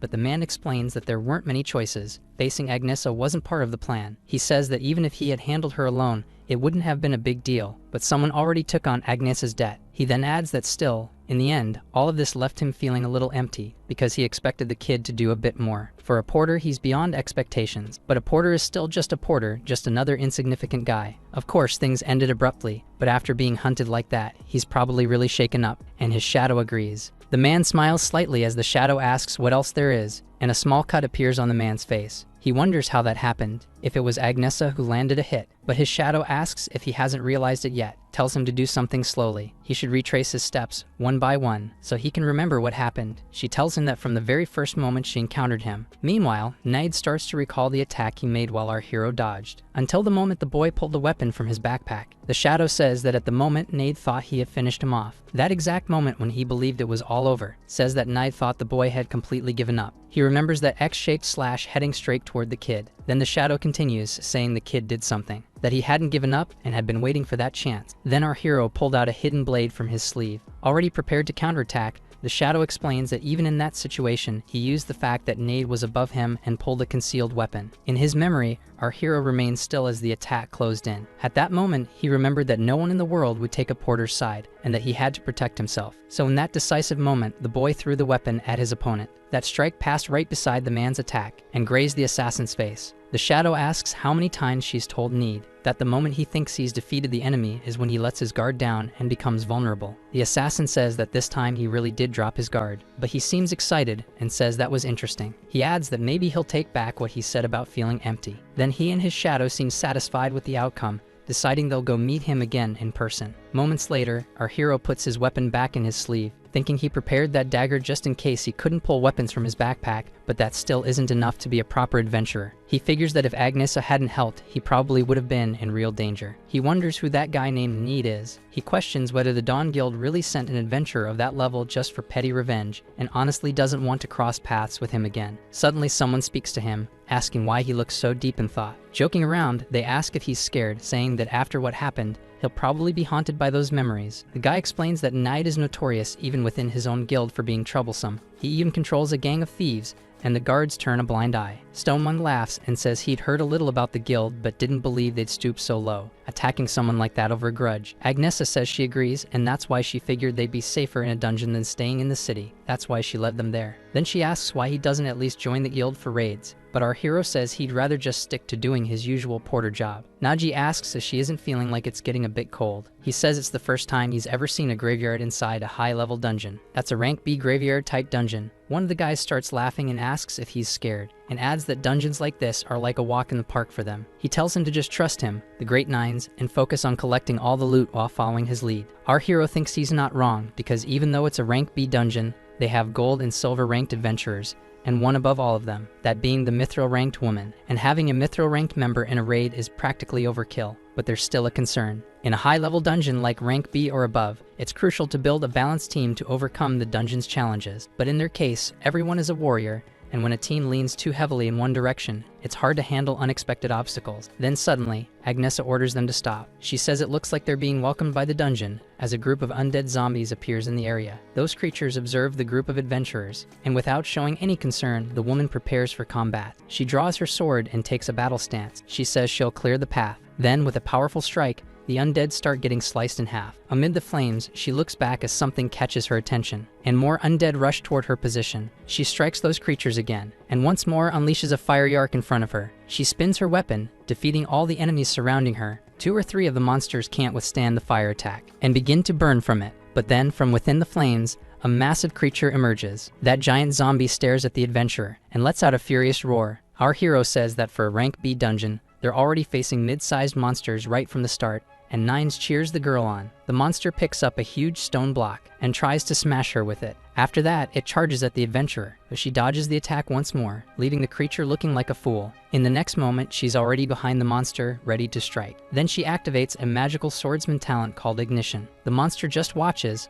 unable to react as she lands her first blow. With a swift move, she hits him from behind, and then unleashes a flurry of flaming attacks on the creature, which has no chance of defending itself. The monster roars, feeling all the wounds and the fire. She uses her magical swordsman skill called Blooming Flowers. In the middle of the flames, a fiery flower blooms, which then explodes, dealing massive damage in the next moment. The group just watches all that pyrotechnics. Our hero says that's mithril, and everyone watches as if they're seeing a blockbuster movie. Naji admits his concerns about the team structure were silly. He says he's seen many adventurers but never witnessed such a powerful talent before. A talent is an essential trait for an adventurer, allowing them to use special skills tied to their class. Each talent varies greatly in capability, and there's one more thing. The reason adventurers can face powerful monsters, especially at mithril rank, is because they master those talents beyond comprehension. Agnesa says there's no time for hesitation, and that they need to move quickly before those things resurrect. Then she starts running ahead. Resurrection is the big difference between graveyard dungeons and other types of dungeons. The monsters in these dungeons are usually considered weak compared to dungeons of similar rank, but the difficulty lies in the fact that these creatures can resurrect no matter how many times you kill them. So the monsters you've already defeated will come back to life and relentlessly chase after the adventurers. So if your pace is too slow, you can easily end up surrounded on all sides, making your chances of clearing the dungeon very low. And that's why they usually bring a priest into the group, someone who can perform permanent eradication or use holy water, both of which are crucial, but also expensive. That undead creature that had been defeated lets out a furious scream as it resurrects. Nine says the revived monsters have already caught up to them. He comments that he told her they should have brought Pororo, and our hero asks what that's about. He explains that there's a priest in their guild who's like a permanent resident. Says she's a demon in disguise and always demands gold for anything she does. She always demands an absurd amount of gold to join expeditions, a demon disguised as a priest. He cries, asking if the guild is so poor that they can't afford someone like Pororo. Agnesa tells him to save his complaints for later. She says she'll deal with the enemies in front and asks Stone Monk to slow down the creatures coming from the rear. And to the adventurer Nines, she tells him to just stay back and watch, maybe cheer for them or something. Our hero asks if Nines isn't going to fight, and the guy looks a little embarrassed. Then he starts talking about his weapon, saying he ended up leaving it behind. Our hero looks incredulous at that, and the guy justifies it by saying it was all rushed, so mistakes happen. Agnesa says that happens all the time and that he forgets all sorts of things, while his companion remembers the raid where he completely. Nadi starts laughing and says it's fine, that he has a pretty large supply of weapons. He asks what kind of sword the guy prefers. Then, pulling out several swords from his bag, he asks if a longsword would do, since he's a knight, or maybe a bastard sword. The guy is surprised by this. He quickly approaches our hero and grabs him. Headbutting him hard, he calls him an idiot. Our hero falls to the ground, asking what the hell he's doing. Then Nines tells him to listen carefully, that he only fights with his own sword. Elizabeth Robust. He explains that it's his vow as a knight. Our hero sits there, not really understanding, wondering what's up with this weirdo. Then suddenly Stone Mun calls out. He says something's off with the monsters that are following them, points out there are fewer than expected, and that they're moving really slowly. Agnesa then seems to notice something. The creatures are walking, but it's like they're stuck in glue. Looks like they have something attached to their feet. She asks if those are tacks. Smiling, her hero says it's nothing special and adds, those monsters revive anyway, right? And that the most dangerous part of this dungeon is being surrounded by resurrected monsters. They could kill them again, but that would slow progress. So he used a porter tool, a trap to keep them slowed down. He says that's why he placed those tacks along the path as they moved. He says he thought it was a crude tool that wouldn't help much. The group seems surprised by that, and they say he's more useful than Nines, to the warrior's despair. The group runs through the dungeon, while wondering how many more times these guys are going to revive. Frustrated, Nines says that if he had his weapon, none of this would be happening, while Agnesa says now's not the time for whining, because they need to escape before they're surrounded. Someone says they can see the end of the cave. She shouts the signal for Stone Mung to act. Then he activates a shelter-type talent called Stone Shield. Suddenly, several rocks rise in front of him, and the creatures get trapped in them. More and more monsters approach but can't get through. He yells that it's done, but says he won't be able to keep them safe for long, so they need to get out quickly. Finally, they reach the underground zone of that dungeon. Nines questions what kind of dungeon has a huge lake blocking the path, but our hero says at least there's one thing, a raft waiting for them, so Nines mocks, saying this dungeon sure is considerate. Either way, if they want to keep going, it looks like they have no choice but to take the raft before the zombies get there. Nines says it's a trap, that the raft won't support the weight of all that heavy armor, and Agnesa tells him to take his off since he's not going to fight. Our hero says he agrees and asks him to take it off. The man looks stunned. Then he tells Sir Nines and Sir Stonemung to put their armor in there. The two men obey and remove all their armor. left only in their normal clothes. Agnesa watches the scene, then starts getting tense and yells. Red-faced, she asks how much more they're going to strip, and Nine says it's to reduce weight. Stone Monk says he's seen this again. The next moment, the group is in the water, and they continue across the lake. Suddenly, Nine starts laughing, and he remembers that Agnesa let out a scream, so he mocks her, saying that even she screams. But in the next moment, his face is swollen, and he has a black eye, apologizing. Then he adds that he'll make sure to wear proper clothes, and she says that as if that weren't enough, he also left his weapon behind and is now useless. He says that if he had the power of a vow, he could still pull off all that dancing around, even though she sometimes forgets he's gold rank. Annoyed, she says that's exactly the problem, asking why he made a vow he can't keep. Our hero thinks about what a knight's vow is. Adventurers with the knight's talent make a vow that embodies their beliefs. This vow creates absolute rules they must follow, but in return, they gain great power. Nines made a vow that he would never fight with a weapon other than his Elizabeth Robust, and because of that, he must follow this rule. In return for this vow, Elizabeth Robust becomes an unbreakable legendary sword. The knight's vow is literally a trade-off. Our hero comments that a knight's vow isn't considered a weakness, wondering why most keep it secret. Agnesa says that's normal. That guy talks too much. There's no one in this city who doesn't know, and he says that even so, he and Elizabeth are unbeatable, but Agnesa says he always forgets. She adds that he's always an idiot, so she'll let it slide this time. She comments that she heard about that bag and that it's really amazing, asking if things disappear when you put them inside. Naudi says the weight doesn't completely disappear. The moment you put something inside,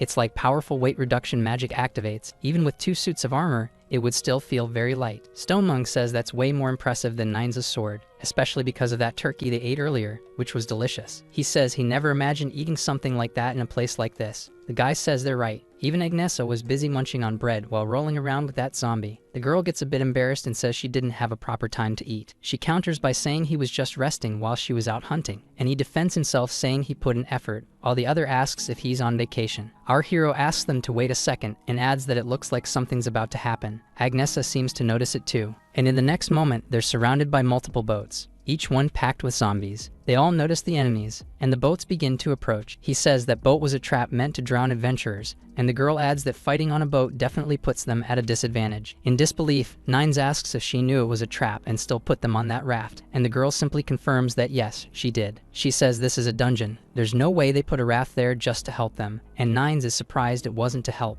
Agnesa thinks that the problem is that even knowing it's a trap, there are too many enemies, and she's the only capable fighter right now. She believes that even if she went from boat to intercept them, his raft would become a pincushion for arrows before she could reach it. Then suddenly someone says to leave it to him. He explains that whatever's out there on the water is tough, so they need to be fast and get through them. She asks if he's saying that Bag can help them, and our hero excitedly says yes, but adds that they need to hold on tight. Everyone in the group is surprised by this. He uses the air compression technique and then the air injection technique. In the next moment, a huge gust of wind bursts out from inside the bag, launching the raft forward with a massive boost of pressure. Agnesa asks if that's wind magic. Our hero says it's nothing fancy like magic. It's just that he compressed air inside, and now he's releasing it. He figured out that if he left the bag outside on a windy day, he could capture and store that air. Either way, when he releases it all at once, this is what happens. One of the undead creatures prepares to fire an arrow. Then they begin shooting at our heroes. Nai grips his bag tightly and speeds the raft up even more. The creatures are caught off guard by this. The girl tells him to wait a moment and asks if he's looking ahead. He explains that they blocked the entrance with a wooden barrier,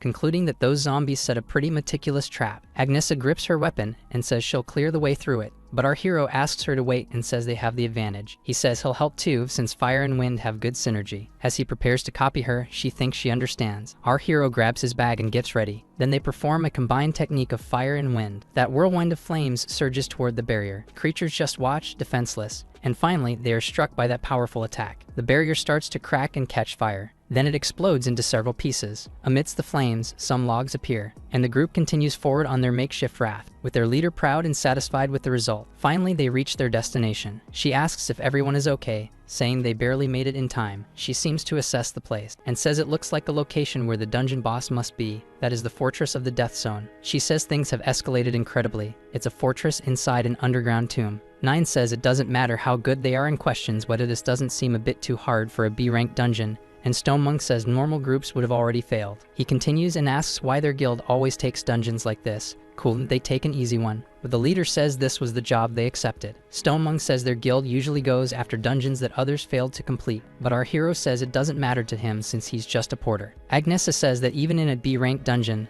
they can't let their guard down since they often have problematic bosses, and it looks like the boss is finally showing up. The undead creature asks how they dare, as its eye begins to glow with energy, claiming that they entered its paradise and calling them fools. This boss is a Lich-type monster. Nines asks if they're serious. There's a Lich in a B-rank dungeon, and says that's just their luck, while his companion says it's the first time he's seen one. This type of monster belongs to the mage category, and enemies like that often come with many unpredictable factors. She thinks she's used up a lot of energy fighting alone up to now, so she draws her weapon, thinking she needs to bring him down before something unexpected happens. Then she leaps at the creature, which just watches her smiling. Most undead monsters are mindless and blindly attack their prey, but this one is still just observing, because a Lich is different. It's a creature that seeks knowledge even after death, and in that moment, it was analyzing Agnesa, and quickly realized she made a frontal deliberate attack to protect her allies behind her. She then struck him with fire, and in that moment, he found his answer. The girl was surprised as the creature vanished, and something began to materialize above them. The elite Lich is now floating, appearing above them. He calls the group foolish creatures, and using his power, commands them to become his servants. Agnesa shouts for them to get out of the way. Then that crimson energy spreads. Our hero can't believe what he's seeing, and before him, energy in chains spread across the room, forming a powerful magical attack, while he thinks they might be facing the worst-case scenario in this dungeon. Suddenly, Agnesa stops, and she starts to smile strangely. Our hero realizes she just became an enemy. Nines tells Stonemung to grab Nagi and run, but his companion asks what he's going to do, because no matter how strong he is, he can't stop Agnesa, and says they should just flee, but Nines doesn't seem to agree. Charging toward his opponents, Nines asks what he's talking about, and with an excited expression, he says that a knight never turns his back on an enemy. He has to admit, that does sound pretty badass. He says no matter how strong Agnesa is, she already burned through a lot of her power, and that flame of hers is dying down. Adds that it's no surprise she handled almost the entire dungeon alone, and he could say it was all part of his plan, the great plan of Nines, and that at this point, he could take her on even barehanded. The woman starts preparing for combat, and channels her energy into her sword. Nines stands in the middle of the hall, ready for the fight. He also begins to focus for it, but in the next moment, it seems things aren't going quite as he planned. Agnesa charges at him and delivers a powerful flaming strike. He gets hit head-on, thinking, what the hell was that? And questions how she still has so much power as she prepares for another attack, which barely misses this time. He keeps dodging as best he can, and the girl doesn't give him a single moment to think. He tells himself that a gentleman never retreats and keeps repeating that mantra to himself. Then, in the next moment, he activates an unlikely knight talent called Retreat. The other members of the group begin making their way back, running to get away from the girl, when suddenly Nines appears, asking them to wait for him. Our hero says he thought Nines would fight her, and the man replies that he was joking, asking how he could possibly think he could handle Agnesa. Stonemung says he wasn't expecting much from him anyway, since he already turned his back on a bunch of undead, and it's just the same excuse again about not having his weapon. Our hero draws the group's attention and asks them to look over there. At the edge of the water, some boats arrive, and he says all the undead just showed up. He adds that they're completely surrounded. Stonemung thinks there are too many of them, while Nadi says this is bad. Outside, there are tons of undead, and while glancing back, he comments about the inside, adding that there's also Agnesa. Stonemung steps forward and says he'll try to buy them some time. Then he uses a talent to create a powerful shield, and all the surrounding rocks begin to rise from the ground. He starts using his rock barrier talent on Agnesa. The girl just watches without any expression and notices the approaching rock. She quickly jumps from where she was and starts using the very rocks to boost her movement. She leaps across all the rocks, following her path. Stonemung thinks that's exactly what he expected Agnesa would do, and that she's too fast. He can't land a hit. Our hero is impressed by all that. He thinks there must be something, just for a brief moment, that can stop Agnesa in her tracks. But he knows it has to be something good, because a half-baked trick won't work on her, so he reaches into his bag and comes up with an idea. And throwing something at the girl, he thinks maybe this will work. That thing flies past her without hitting, but somehow catches her attention, as our hero activates his secret porter technique, a skill called fetch and grab. Then Agnesa starts jumping after the item that looks like a delicious little pastry. She stops for a moment, satisfied, savoring the treat. Nadi said he had a hunch that even under mental control, she would still act on her most basic instincts. Nines can't believe what he's seeing, but he adds that he knows they won't be able to keep her still for long. So he shouts for everyone to find a place to hide inside the fortress. Sometime later, he's completely out of breath and comments that it looks like she's not chasing them for now. Meanwhile, the rest of the undead are climbing the hills and are trying to regroup outside the fortress. Nadi says they need to make a plan, but Nine says it won't be easy. He says Agnesa is being aided by that Lich. He comments that she should have been nearly out of ether after clearing the dungeon, but since she was fed with the Lich's magic, her flames came back. He says that if it weren't for that, he could have taken her down by himself, and Stone Monk says yeah, sure. Then Nine says, anyway, what is this place? But our hero says he doesn't know. He says that judging by all the weapons displayed, it looks like some kind of armory. But Nagi says these aren't weapons undead would use, so he thinks it's something else, and that this place looks more like a trophy room. Nines and Stonemun are surprised by this information. He explains that intelligent monsters like liches sometimes collect the belongings of fallen adventurers as trophies, which probably explains all this. Nagi thinks that the structure of this dungeon is pretty challenging for its level. With a lich as the boss, it's no surprise that many raid groups have failed here. But there's something he still doesn't understand. Why there are children's toys and objects clearly not belonging to adventurers scattered around. Stone Monk says he once heard a story,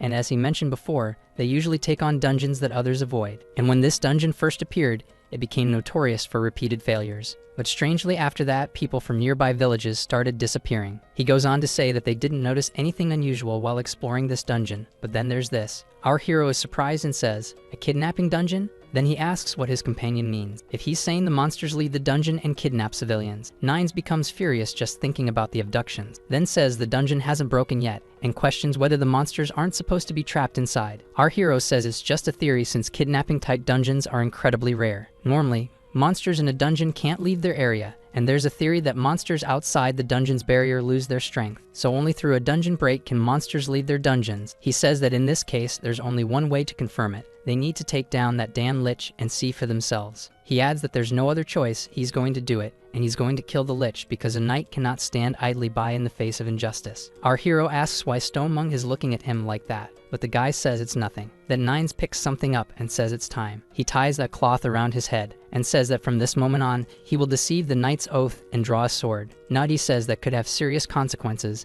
and asks if he's sure about it, and the guy explains that it's more like a personal vow, not a magical force, so he can trick it. He says he's never tried it before, but he'll give it everything he's got, and that if he can land even one hit, it might break the mind control on Agnesa. Stonemung asks how they're supposed to get him in front of the Lich, and Nine says that's his job, and asks if he thinks breaking a knight's oath is easy. Nadi asks if he really can do it, and asks if, assuming they can get him to the Lich, could he take him down? But Nine says that's the wrong question. He adds that if his theory is correct, it's not about whether they can do it, it's about something they must do. Our hero says he agrees, and that he'll act as his eyes and lead him to the boss. Stonemung asks how they plan to do that considering they're already up against an army. He explains that to reach the elite, they'll have to get through Agnesa first, and also through the entire army. Our hero says he's right as he picks up a weapon, and that if they want to get through the army, they'll need an army too. Meanwhile, in the Lich's chamber, one of those creatures lets out a guttural sound, and another one seems to communicate. Then the Lich says it looks like the rats have come up with a plan. He gives the command to capture them all,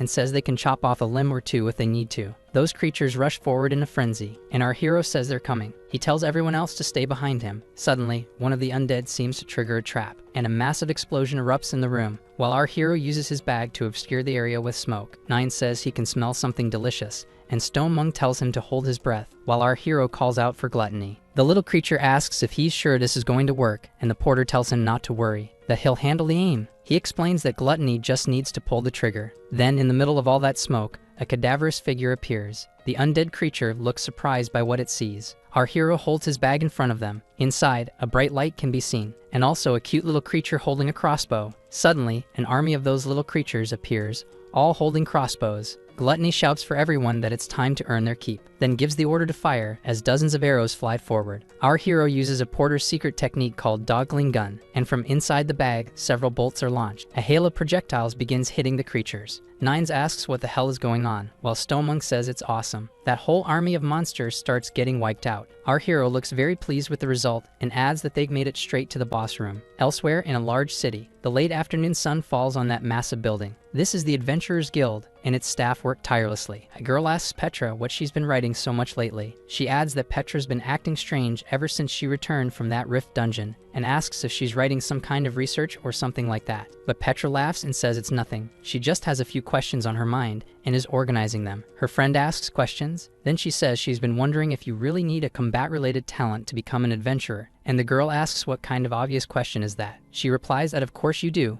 If you don't have a combat talent, you can't be an adventurer because people only become one if they have it. But Petra says she doesn't need to explain that and tells her to just look over there. Someone is shouting, telling them not to mock him, Then it shows that his talent is sewing. The furious young man yells that there's no way that could be his talent and that he wants to take the test again. With tears in his eyes, he says he has to become an adventurer. The girl says she sees boys like that several times a day and that the chances of awakening a talent fit for adventuring are incredibly low. The path each person must follow in life is determined very early on. Everyone goes through a job change ceremony conducted by the guild, where their innate talent is awakened. This process analyzes the aether in their bodies and displays their talent in written form on a magical device. As a result, the rules for becoming an adventurer became extremely strict. So there are people who say that it's better to discover your natural talent as early as possible, so you can begin perfecting it from then on. She admits she's inclined to think that way too. However, there's one thing she still doesn't understand: why people get so desperate to become adventurers. Even with the chance to gain fortune and status,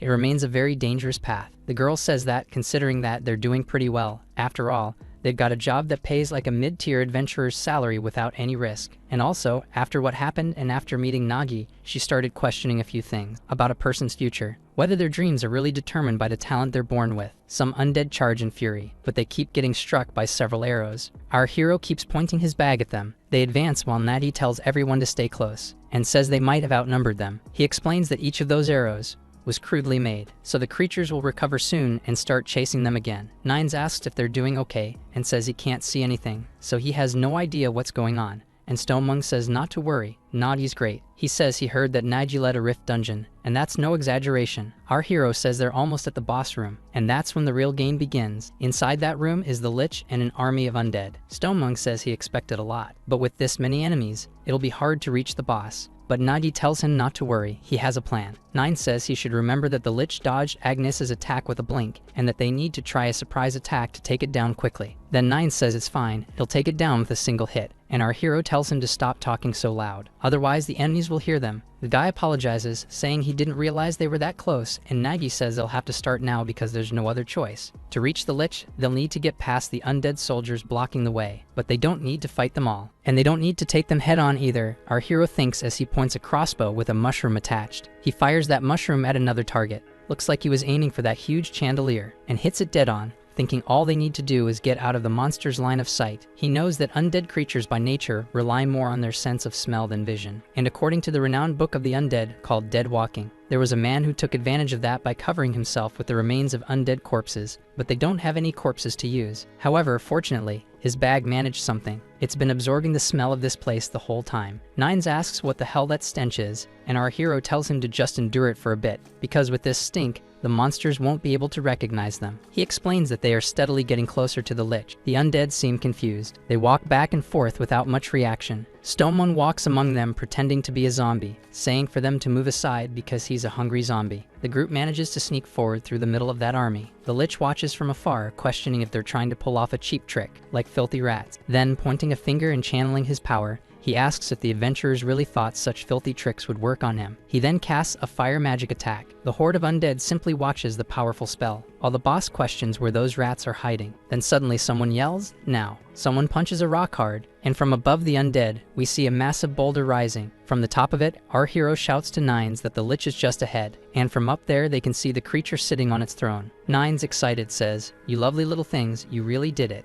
Our hero yells that Agnesa is there, and says he'll use food to get her attention. Nines says he only needs one strike on that thing, and Nagi says he got it. He grips his sword tightly, shouting that he's going to end this with a single blow. The Lich just looks at him with disdain, while beginning to cast his magic, but Nines yells that he's not getting away. While the creature used his teleportation magic, Nines struck with force, saying he'll cut him down right there, but in the next moment, he's hit by a shoe. Not understanding what just happened, he's sent flying. His companions are also shocked, and our hero questions why she didn't eat the sweets. Then he tenses, thinking it can't be. Looking at the girl, he thinks he knows what happened, wondering if she's already full. Stonemung says she's eaten way too much already. Then our hero tells Nines that it's not too late to try again. The knight then shouts and charges once more, when suddenly an entity appears saying that Knight Nines broke his oath and disgraced his honor, and that she will now deliver his punishment. Our hero yells something about Nines' knightly oath, and tells him to dodge because the undead are rushing toward him. Stonemung says he'll hold them off for a while. He uses his protection talent Rock Wall. The creatures try to break through his stone barrier in vain, and with that,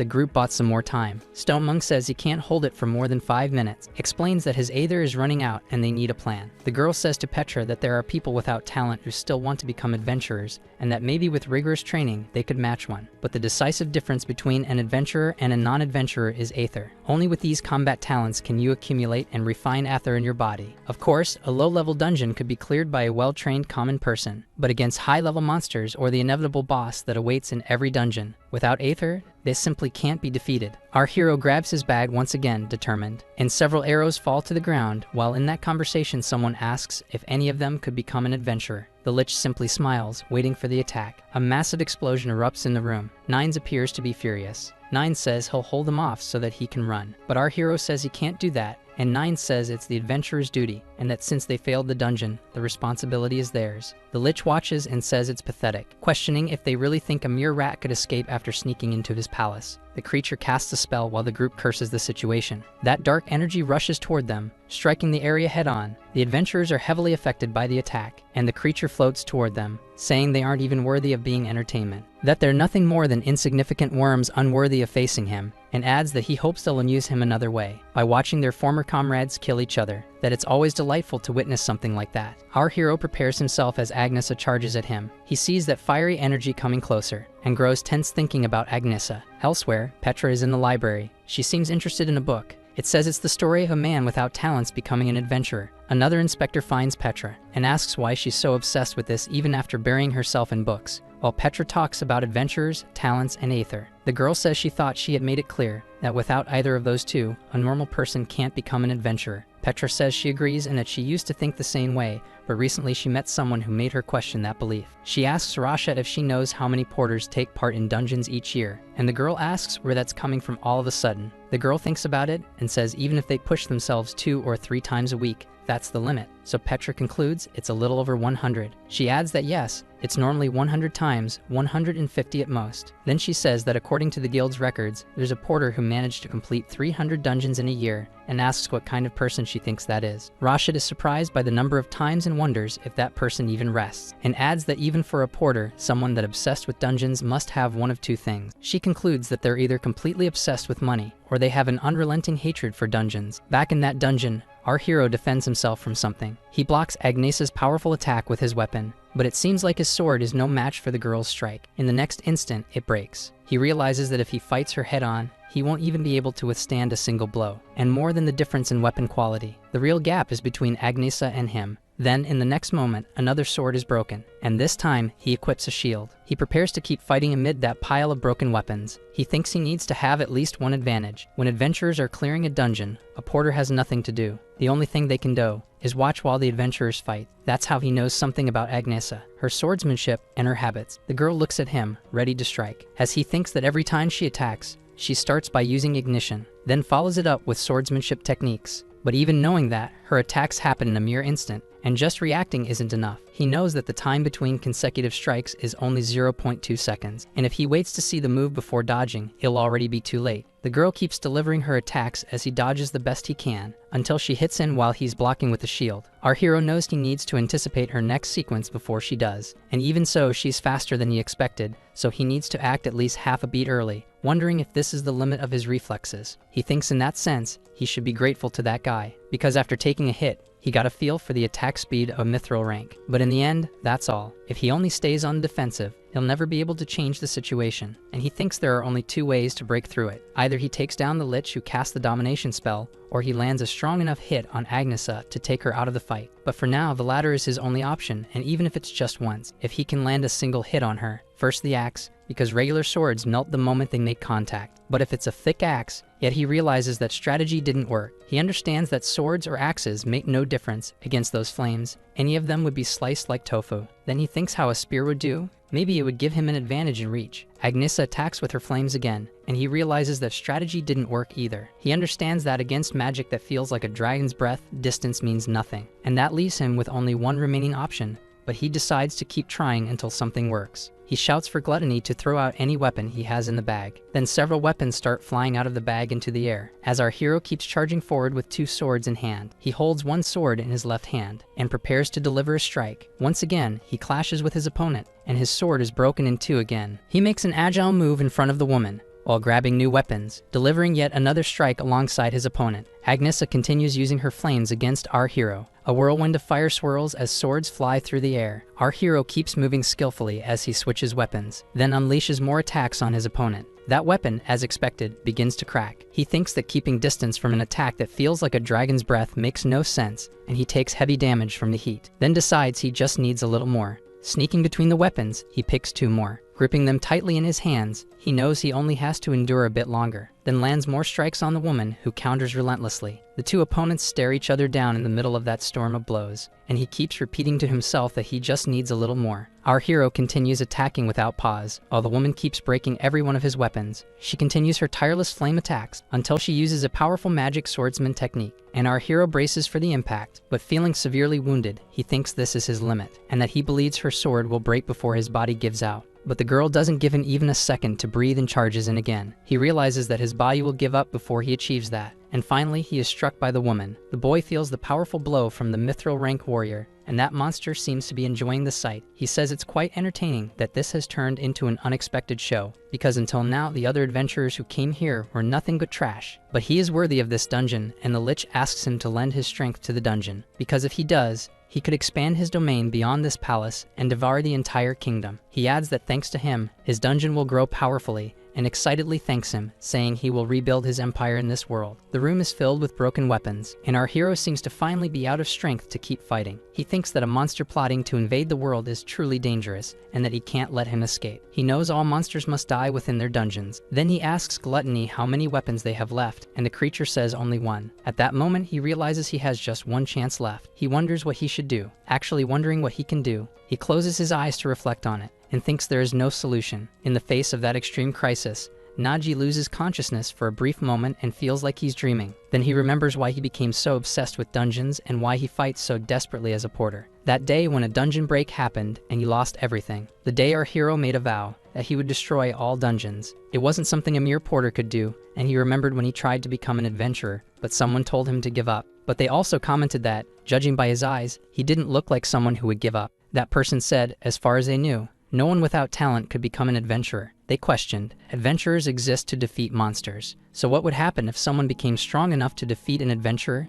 Wouldn't they become one too? They added that it wouldn't be easy, it would be nearly impossible, and even training all their life would be hard. But if there were a way, it would be by becoming the best at a single sword technique. That trying to learn a bit of everything without passion would never take him to an adventurer's level. So instead, he should master just one thing, because the sword holds everything he needs. They explained that if he persisted, maybe that one single strike would reach the level of an adventurer. Since then, he trained endlessly so that his slash would carry all that power. He trained non-stop on those practice dummies. But no matter how much he trained, nothing ever really changed. His life was plagued with defeats. He felt like he was always hitting a wall he could never break through. But even so, he never gave up training. And maybe that's why his body, even barely conscious, instinctively assumed a stance rooted in years of practice. It all started with his sword returning to its sheath. Our hero didn't actually have a sheath, but he had his bag. Then, in that state of semi-consciousness, he took his combat stance. The Lich, clearly enjoying the situation, shouted for them to rejoice. He said he would grant them the gift of immortality, so they could leave behind their fragile mortality. At that moment, the girl charged our hero once again. He remembered those words saying that someone without talent could never become an adventurer, so instinctively he reached for the sword in his bag. He remembered the words that said without the ability to manipulate aether, no one could take down a monster. And in that moment, he drew his weapon. A strange energy began to surge from his bag, as he asked himself whether he shouldn't be the one to decide that. Then, with an extremely trained movement, he launched an attack at the girl. It clearly caught her by surprise. The Lich went silent for a moment, simply observing. But he smiled, clearly enjoying what he was seeing. He kept his eyes locked on the scene. The creature watched as those 2 companions clashed fiercely. Then, without warning,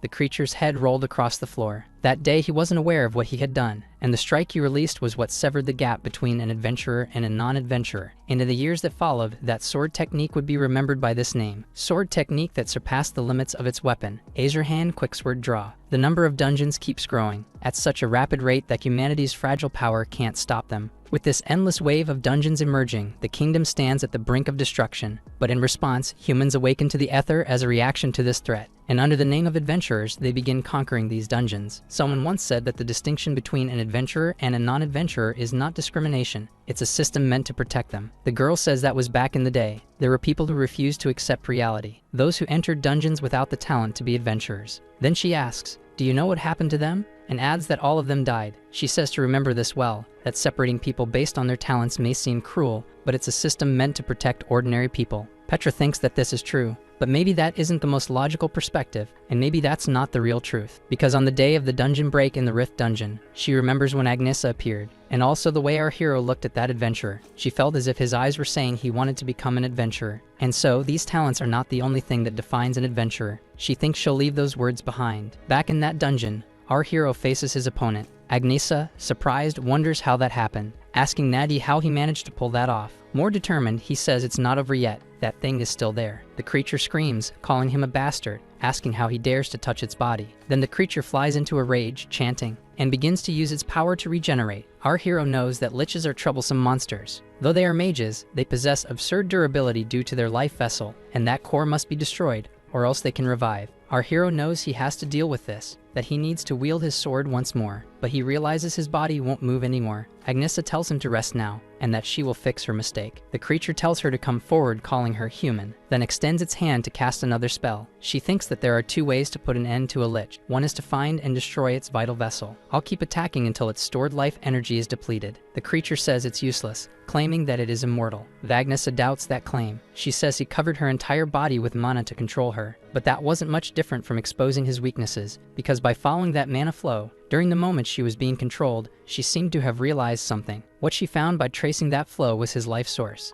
and she could clearly see all that stored energy. Then she says she knows what his vessel is. The creature curses her, refusing to believe what she's saying, and she adds that it's that throne he was sitting on, charging toward it ready to strike. She hits that object dead on, splitting it in two, much to the creature's despair. The Lich seems unable to believe what he's seeing. Then suddenly, he's struck square in the face. He laments, saying his dream is crumbling. While the adventurer sheathes her sword, she asks our hero if he's okay, and what sword technique he just used. He laughs and jokingly says, "Who knows?" He says he has no idea. He just thought he had to stop him somehow, and that thing ended up working. But either way, he's really happy it's over and thanks Agnesa. But the girl says sincerely that there's nothing to be proud of, and that all she brought was suffering for everyone, so she's not fit to be a leader. She says that even though she was under the elite's control, she clearly remembers everything that happened. She thinks that even though she wasn't moving on her own, he fought her head-on as an equal. Considering all her physical abilities, talents, and aether, he still managed to overcome the differences in all those aspects. She's impressed because even while fighting her, he found an opening to strike the Lich who was behind her, and wonders what technique that was. And even now, what deserves recognition isn't just strength, because there's something even more important. The most important thing is his will to fight an opponent he might never be able to defeat. A man once told Ganesa to remember that, and said that their guild, or rather the world, doesn't need adventurers with great power. What they need are adventurers with great will, and that one day she would understand, because she would meet someone like that. Someone who, when faced with an extreme crisis, would unleash nearly inexplicable power through willpower alone, unlike others who seek personal gain. Someone who can't be measured by ranks like gold or mithril, a true adventurer. And that's why, as vice captain of Twilight Wind, she needed to make sure he joined them, so she says she'd like to ask Nadi something. She explains that their guild isn't a typical one chasing wealth or fame. They exist to eradicate dungeons and prevent dungeon breaks. Because of that, they end up taking on the hardest dungeons, ones that bring no treasure, only hardship. That's why their guild doesn't look for great power, they look for those who have great will. People like him, who risk everything to complete a dungeon with no personal reward, all to stop a break. She extends her hand to our hero, and asks if he would like to join their guild. She says that their guild needs Naji, and our hero sits there in front of the leader. He's surprised to hear it's a guild focused on preventing dungeon breaks. He knows he once wished for something like that, but had never found it, because if he had, maybe a tragedy like that one wouldn't have happened. A man once said that he was already there, but that he had arrived too late, explaining that the entire village was already lost. All around him he saw corpses of all ages, so he thinks maybe that outcome could have been different. And maybe this is what he wants to do, as he reaches out and clasps Agnes's hand. He says that if she's serious about this, then he'll try to stop the dungeon breaks. Satisfied, she welcomes him to the Twilight Wind Guild. Meanwhile, nearby, Stonemung takes a nap, until suddenly, he wakes up with a jolt. He yells, asking Agnesa what happened with the Lich, and after hearing the story, he takes some time to process everything. He says that Agnesa broke the elite's magical control and defeated him on her own. Clearly, he didn't understand what really happened, but she'll explain it to him. Then she says that Guy didn't do anything, asking how long he's going to sleep, then tells Nines to wake up. He wakes up and panics when he sees Agnesa. Without thinking about what's going on, He charges at the girl, who screams for him to wait. As he headbutts her, she yells that she's free from magical control now. He starts laughing, satisfied, asking if they saw that. He, the Great Nines, saved Agnesa and didn't even need Elizabeth Robus to shine. The girl seems a little annoyed with the mark on her forehead. She calls him an idiot and says she's going to kill him, leaving the boy slightly frightened. Nines yells, asking what's wrong with Ganesa, and so they manage to complete that graveyard dungeon, and the dungeon gate closed. Nines says that really put them through some trouble, so the leader says the dungeon is over, but there's still something left. Looking at the group, she says their job isn't done yet. Those memories that were recovered from inside the dungeon. Normally, the association sends people to return them to their owners, but since this dungeon was in the outskirts, the chances of that happening were slim, so they delivered them themselves. Sometime later, someone is cooking a beautiful meal. A woman is cooking a huge pot of food, and she serves it in a small bowl. She sits at the table with another man to eat, but there's a third bowl waiting for someone. That's when our hero appears carrying something. He walks into the place carrying a few belongings, and the woman starts crying at that moment. She falls to the ground before him. Our hero thinks that in some ways, this is even harder than clearing a dungeon, but it's still something that needs to be done. Sometime later, they comment that it seems like they returned all the items that belonged to the villagers, and that the remaining belongings from the adventurers would be handled by the association to find their rightful owners. Agnesa says he might think they're overreacting, but they believe this is part of the hunt, and it's their duty as adventurers. But our hero says he doesn't see it that way and tells them about the family he found that had been kidnapped. He says they would prepare an extra meal at dinner every night, because they never knew when the person they loved might return. He says that because of that, he's not sure if closing the dungeon was the right thing to do, and even if it was, they still crushed the last bit of hope they had. More resolute, Agnesa says this really is the best choice. She explains that it might hurt for now, but at least they won't be trapped in it forever. She adds that she's sure this was the right thing, leaving our hero surprised. Nine says he didn't get that part, asking why the hell the Lich kidnapped citizens. Agnesa replies, who knows, but she heard rumors that the dungeon grows stronger based on how many people it kills. But just like Nine said, none of that makes sense. It's just that she saw with her own eyes how the elite felt in his final moments, and he was crying. She could hear loud and clear as he apologized to the creator. That name, which no adventurer in this world would ever dare to say. She knows that, in the end, there were a lot of strange things about that dungeon. It was like a massive storm was about to break out, but that only means one thing. She didn't know why people were being kidnapped. That before it happened again, they had to solve it, and that was all that needed to be done. And after the group completed the hunt, they returned to the city a week later, and then they found something. Our hero is surprised by what he sees. Someone is asking for help with a single coin, while Najin wonders what the hell happened there when he sees his two adventurer friends lying on the ground, those two who were now completely destitute. Some time later, the trio is eating in a cozy place. Nero devours his fish hungrily, while Van joins in, saying it's all delicious. Embarrassed, Neji tells them they're going to have a problem if they eat like that and tells them to slow down. He says he gets it, and if the story they told is true, then basically what happened was this. While he was away for a week dealing with that dungeon, those two were getting into trouble. Excited, the two say he should join them, adding that they even avoided the leader. Van says he's a genius adventurer and won't regret recruiting him, and the girl confirms it, asking why they're not getting accepted. The girl thinks those two are trouble and have already been there for way too long. Annie says that from what she heard, he's not a real leader and they were tricked, but they get mad, saying he was a leader and that they need to recruit them. The girl knows there's a problem because none of that is working. They're not listening to reason. Then it looks like she remembers something and thinks this method should work. She says that in order to join, they have to pass a test. To the duo's despair, she asks why they're scared, but the two say to bring the test. They'll pass no matter what. Now another girl speaks, saying that's it. The entry test will be as follows. Get 5,000 gold coins, leaving the two of them stunned. They were so hyped up. But even combining everything they had, they didn't reach even 500 coins, and the pest control quest they picked up in the sewers only paid 30 coins. Then they ask when they might be ready to join the guild, saying it would take time before they become old and tired. At one point, someone mentioned they heard they needed money. They questioned whether they dreamed of getting rich quickly. The guy explains that here they can put money in and make money, but if they make a mistake, they'll lose, saying this opportunity doesn't come around every day. Excited, the two think that this is the opportunity, it's perfect, and they'll make a lot of money. What they didn't know was that this was the fastest way to lose money. That guy then tells them to get started. Excited,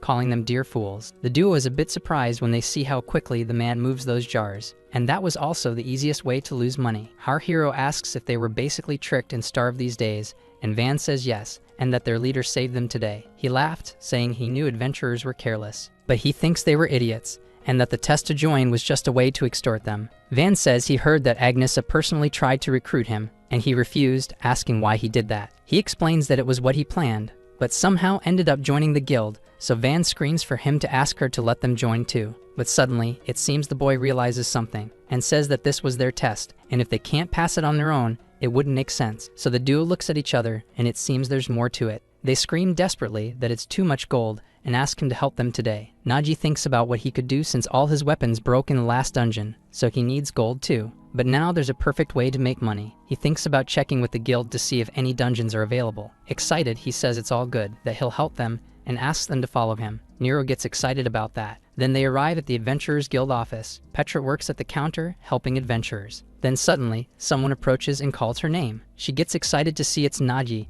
and asks what brings him here, noticing he's with Van and Nero. Nero tells her not to be surprised and that whatever they can get will help them make money. She adds that they'll get rich and roll in money. He tells her he wants to take these two to a dungeon and asks to see the list of available dungeons, but the girl apologizes and says there are rules. Petra talks about making money and dungeons. Excited, she asks if he's thinking about that dungeon. Then at another moment, a wagon follows, sparking on the track. It moves along a long path inside a cave. Van seems worried about that. Excited, our hero yells for them to hold on while the duo screams desperately in response. The guy says that the last dungeon they did require them to climb, and now wonders if they'll have to go down. Naji says they found more things down there, but he reassures them not to worry as they're almost there. They finally pass through that passage. Now underground, the group continues their path. She says it's very strange that they went so deep but didn't find any monsters, and Van says he was actually looking for a fight. Our hero says that's because the dungeon has already been fully cleared. The duo is surprised by this information. It's a mining dungeon, also known as the Gold Rush Dungeon, rich in minerals, making it one of the best places to make money. Even after completing the dungeon, it doesn't disappear immediately, so guilds accept the mission to clear all the monsters first. Then they hire dungeon miners to extract the ores. In other words, this mining dungeon is already empty of anything valuable. But in the deeper regions, it's a different story because transporting the ores from deep down becomes unfeasible due to the value.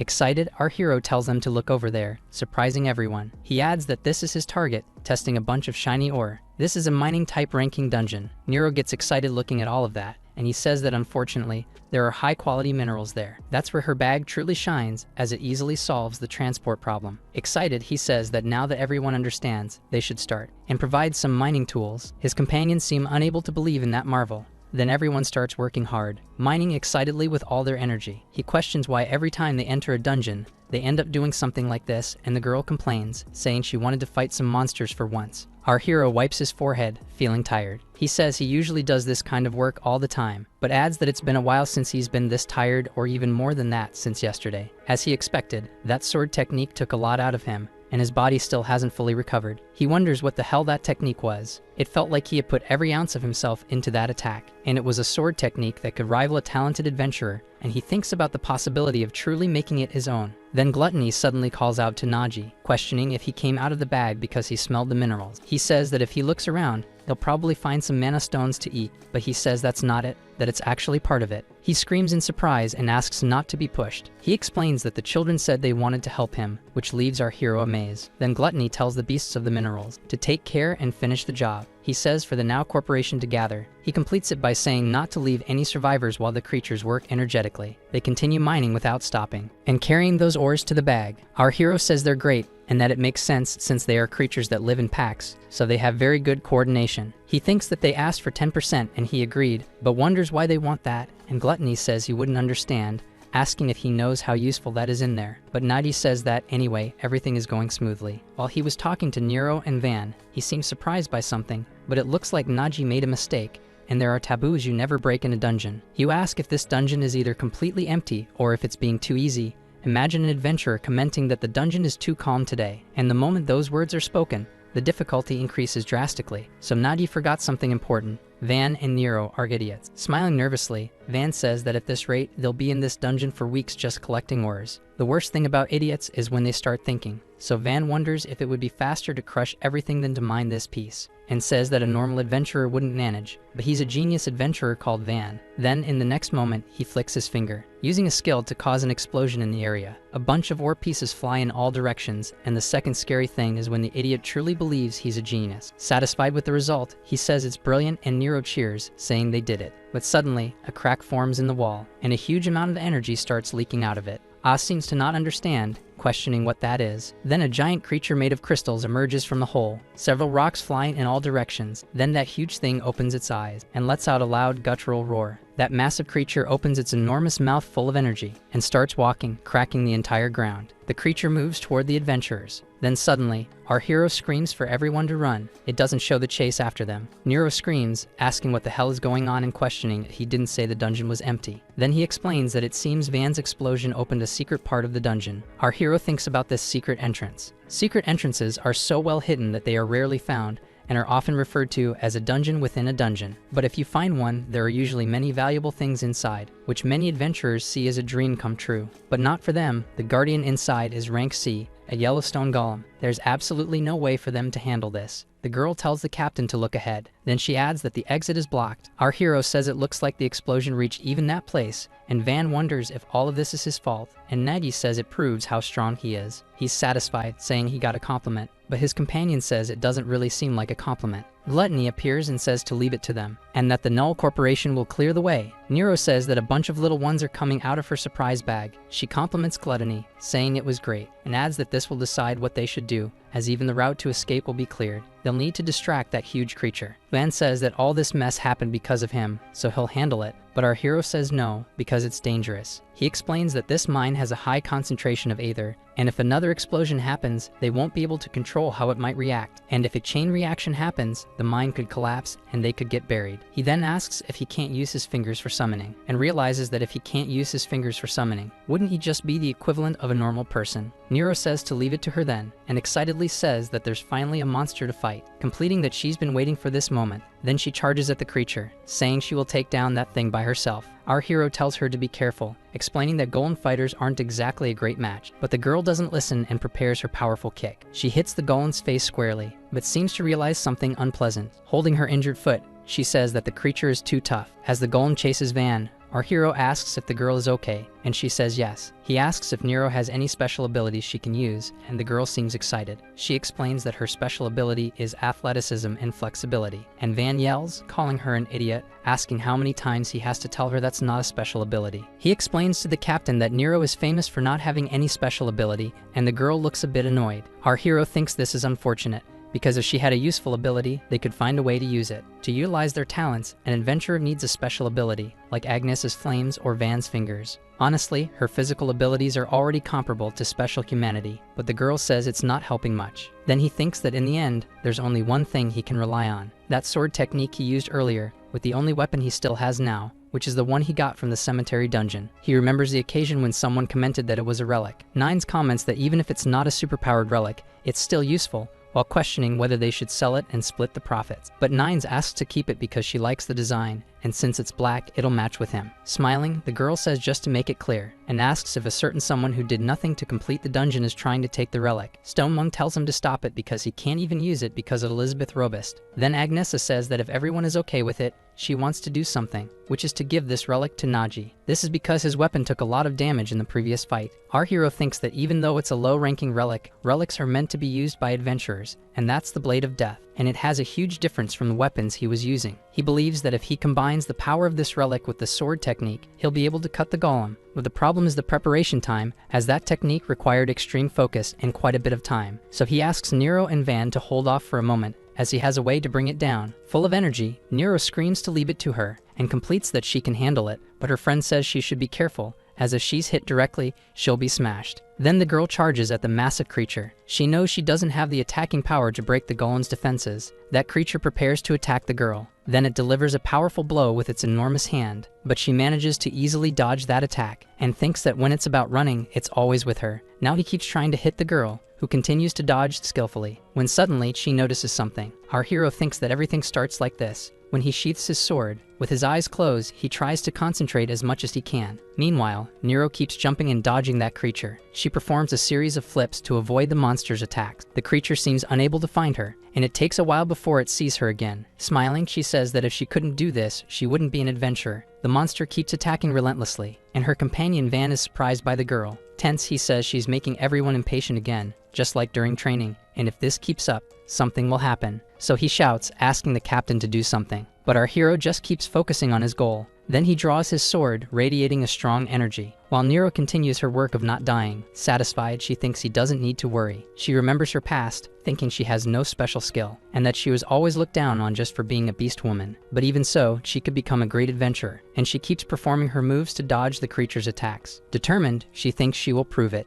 Meanwhile, our hero draws his sword, brimming with energy, thinking that now he is ready, and that he feels like before, as if he could cut through anything. But Van asks him to wait a second. He shouts for his friend Nero, and tells her to look behind her. The girl turns around. As our hero charges forward, focused, the golem is about to unleash a powerful attack on Nero, and hits the girl directly. Our hero didn't expect that. He plants his feet firmly on the ground, and grips his powerful weapon, focusing. Finally, to use the quicksword skill, he lands a direct hit on the golem. The powerful attack seems to affect the creature. A bluish energy spreads through the area along with smoke. Van is surprised, asking what his captain just did, because it was amazing. The boy watches the creature anxiously, as does our hero. Van asks if they managed to take the creature down. A woman said that Nero was really trying. Then, with a wicked smile, she says she honestly doesn't believe the girl will help much, and tells them to imagine what would happen if they ended up with her on the same team during training. The other person says they would certainly talk about it. Then someone asks if she isn't the only one there without any special talent, and someone else confirms it. Then another asks what a beast woman is even doing trying to become an adventurer, when she used to just deliver messages for them, and that in the end, she's just an unlucky black cat. The girl pants heavily after the attack. Her friend asks if she's okay, and she says yes. But she asks what just happened and if the captain really took down the golem. But our hero says no, because in the final moment he lost focus, and from within the smoking haze, the creature emerges. It now has a deep mark on its body, but he says he simply missed. The creature once again seems determined to attack them. Van calls the girl an idiot and says she ran toward the captain,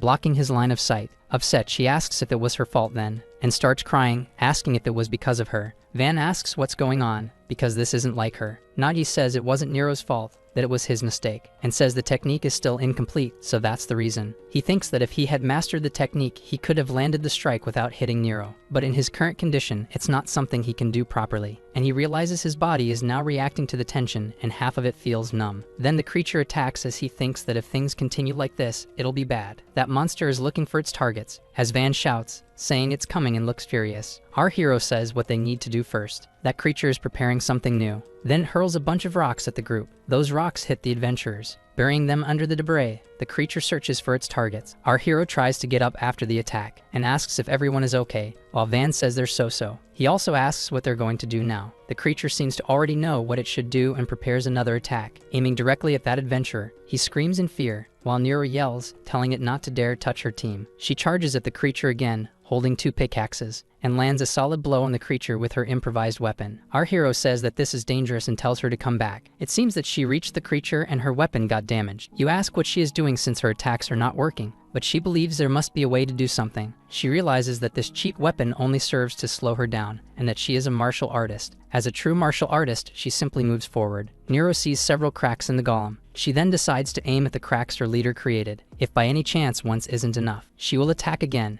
and if twice isn't enough, she will attack 3 times, and if 3 times isn't enough, she decides to keep attacking and see what happens. Her hand seems badly injured from the attacks, but Nero doesn't give up and continues firm. The creature seems to feel the attacks. It decides to strike the girl in her chest. Nero is hit and flies far away. She screams, feeling the force of the attack she just received, and falls to the ground further away. She remembers the time in the training field, thinking that she could have argued with her colleagues who looked down on her and forced them to acknowledge her. But there's a catch. If she did that, it wouldn't change anything because they would never truly accept her, and in the end, what she really needs is proof. And so she trained harder and better than anyone else. She thinks that Van may be reckless, but he can summon and create powerful explosives, and the captain shattered the golem with his sword technique. She is the only flaw in this ride. She thinks that if she wants to stand by them as an equal, she needs to prove something to herself too. The creature prepares to attack Nero again. Her friend asks what she is doing and tells her to get out of there, but the girl stays firm in her position. Determined, she watches the creature and decides that she will make it,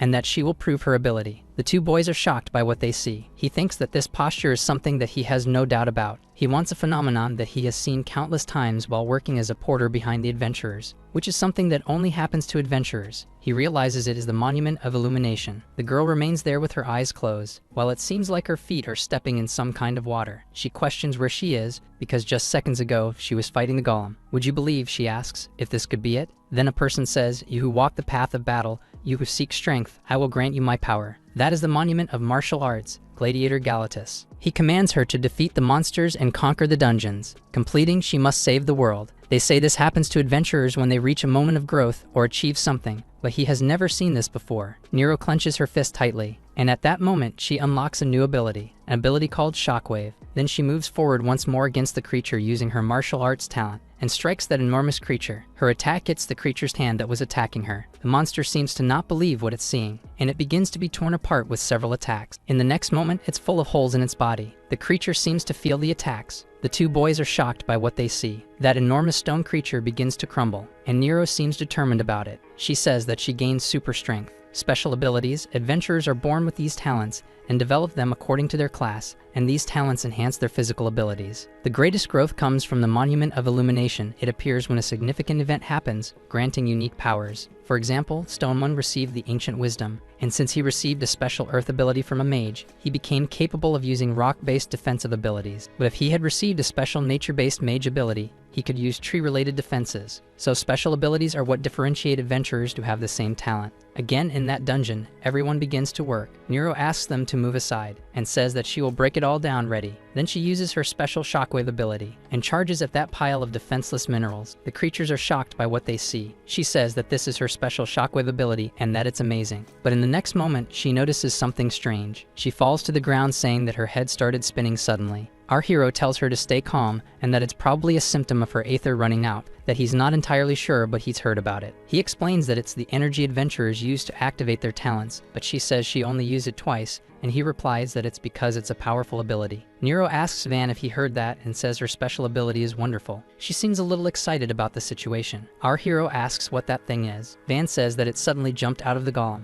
Nadi says it's probably soul resonance. He's not too sure since he hasn't encountered many adventurers using necromancy. He thinks he heard that necromancers can harvest the souls of monsters, and Van says now that he mentioned it, he remembers hearing something about that at the training grounds. Then he concludes that the thing basically belongs to him. He squeezes the little creature and says he feels something. He says his trade is patchwork, and if he adds the soul of the Yellowstone golem to his technique, suddenly he thinks he understands it, that he managed to visualize how to use it, and a mark appears on his wrist, granting him the ability Soul Imprint. He realizes he has recorded the golem's soul into one of his fingers. Then he uses one of the finger summons and activates his necromancy talent. With a command, he tells it to rise, and a giant golem emerges before him. That huge creature stares ahead. Our hero asks if it isn't bigger than the original finger golem, and that the size difference is making him dizzy. So he gives the command for the creature to kneel, and the monster obeys without hesitation. He says now that's much better. Eye to eye. Nero yells, asking why he's getting all the credit if she did the hard work, and he explains that obviously it's because he's a genius. Van says he's going to undo the creature before it ends up exploding. Our hero thinks that this is how adventurers gain power in an instant,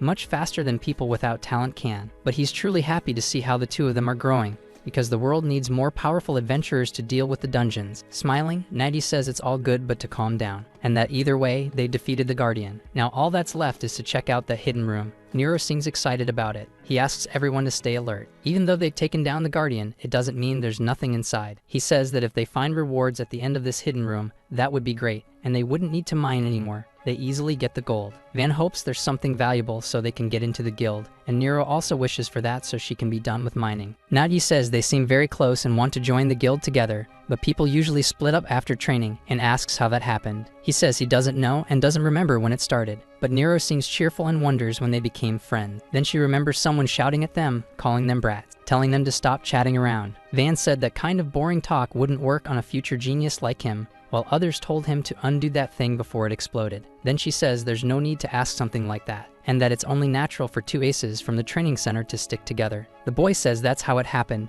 and thinks that aces end up staying together after all. Nero says now that she has a special ability, she'll be unstoppable. He then says there's something he's curious about regarding the captain, and asks what exactly that bag is. Nero says she was curious about it too, and that strange things come out of it. Van asks if he doesn't have a swordsman talent, but Nadi says that's rare. He asks if it's true that normally people receive the talent most compatible with them during the class advancement ritual, but there are rare cases where instead of awakening a special talent, people receive an item or a customized piece of equipment, and his bag is one of those cases. Usually, the items people get are useless and are considered failures. Nero says she never heard of anything like that, and asks if she can try touching the bag, but our hero says he doesn't mind. But he tells her that for her, he'll probably just act like a regular bag, and the girl shouts that he's right. There's nothing in there ready. Continuing, he says that when he touches her, something happens. Then he places his hand inside and says that something like this happens, pulling out 2 huge lollipops from inside. Excited, she says that this is real magic, explaining that she stores things exactly as they are, so they stay perfectly fresh. The girl says that with this kind of ability, he could already be rolling in money, and Van adds that it's an endless ability and that he wouldn't even need to be in dungeons. He laughs, saying that if it were just for the money, yes, but he explains that he uses it for various purposes, such as selling food from all kinds of famous restaurants. He also uses the bag to transport large amounts of supplies, but he's not doing this to get rich. He says that if he can help at least one other adventurer clear a dungeon in this world, that will be enough for him. Then he says to observe that they finally reached the end of this, and it's just ahead. That must be the treasure room of the hidden passage. Nero comments that those are some strange statues. Our hero says that this is rare and that it's an exchange statue, saying that if you show something it likes based on its appearance, you'll receive a reward in return. The girl screams, saying that she has nothing to offer. Our hero says not to worry about it, because this statue doesn't ask for valuable or expensive things. They comment that looking at his clothes, he looks like a farmer, and he says that it's good that they recognize him. Our hero says that for a farmer statue, even a simple harvest will do. The statue begins to react to that. Then it smiles and makes a noise. It spits something green in front of it. Nero screams excitedly, saying that it's a gem. Then the whole group gets excited because it's a huge gem. Nadi says that this should be more than enough to reach her gold quota, and she says to go quickly and try to trade with the next statue. He examines the next statue a bit, coming to the conclusion that it looks like a wizard statue. Then you ask what a wizard might want above everything else. He says it could be a magic stone, or perhaps something like that over there. The statue just watches for a while, but seems a little irritated in the next moment. He says that he failed and thinks he gave something it didn't like. Van asks if he only has one chance, while Nero says they're all disgusting and wet. Our hero questions who would think they'd throw a cursed solution at him just for failing, and that they should be cautious with the last statue. The last statue looks like a zombie statue. Nero gets excited, saying it's the last attempt, so he should try not to mess it up, and that they really need to beat this one. She says that if it's a zombie, all it wants is human flesh or something like that. Van asks if he can offer his finger or something like that, but the girl says it might not be enough and tells him to give half of his body. The man gets scared. Smiling, our hero says to wait, that it's already too much, and that he has something that could work. He says maybe the bones they got from the cemetery dungeon or the raw meat of some animal. But suddenly he thinks of something, that zombies used to be human, and maybe what they really want is something different. He thinks that a zombie used to be a human, so he thinks that what it really wants is that, and he hands an apple to the statue. His group gets desperate, asking what he's doing, saying they're lost. But the guy laughs, asking them to calm down, saying it's a special apple that possesses sacred powers and purifying energy, and that his guess is correct. What a zombie really wants is to be cured. That juicy apple drips its moisture, touching the hand of that zombie statue. Then something starts to happen. The image of a man hopping around with his little pig appears, and then he appears excited, fishing. And still in the late afternoon, sitting next to his little bunny. Golden light fills the entire place. Our hero tells them to look at the statue, and says that this creature is beginning to heal, completing that this zombie statue is turning into something else. It's becoming a hidden statue. The group is happy and says they knew they could count on their captain. With a happy expression, the statue offers a chest to the group, and they're very happy about it. They begin to open that reward, and a bright light comes from inside. Our hero is surprised when he opens it, and says it's a relic. Sometime later, back in the city at the guild headquarters, the girl is happy, saying they really brought everything. Van says that's nothing for genius adventurers like them, and Nero asks if they can join the guild now. The woman confirms that yes, they can. Emotional, Van says they did it. He comments that at first he thought she was just trying to take advantage of them,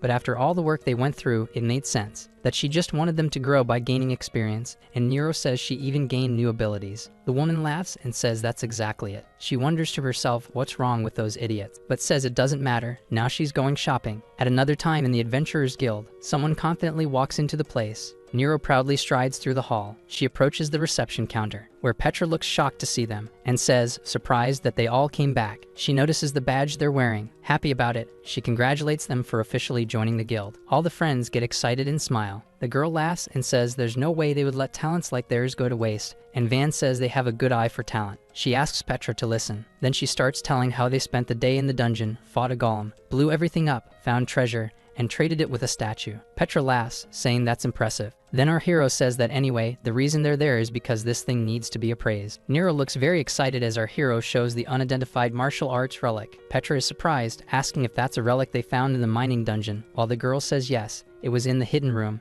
The receptionist says they were very lucky to find a secret room and that she can do a basic appraisal, while Van says he already told them they should sell it quickly. The girl hesitates and says no, absolutely not. She says it's their first relic from their first sample hunt, and there's no way they're selling something with that much value. Back in that dungeon earlier, Van was shouting in fear, asking if it was a relic. Then tense, he asks what kind of relic that is. They're happy because it's even better than the emerald, while our hero thinks that these adventurers really don't know anything. He explains that relics are special equipment and far more valuable than regular gear, and that this one is an unidentified martial arts relic. Considering Nero awakened her martial arts talents in this dungeon, finding a relic like this feels like destiny. So he asks if Van is thinking of doing the same thing with the relic that he's thinking, and the boy says it seems they're on the same page. While Nadi says that this relic is a gift for Nero to celebrate her new ability, the boy says they should just sell it already. Then the two of them seem a bit confused about each other's ideas. Excited, the girl asks if they're really giving it to her, and she starts jumping with joy. Then the boy says he suggested selling it because with the money they could fully gear up with stuff from the shop, but the girl insists, saying no. Then Petra slams the desk, telling Van no. She says comparing a relic to a regular item is an insult. She explains that relics are the heart of adventurers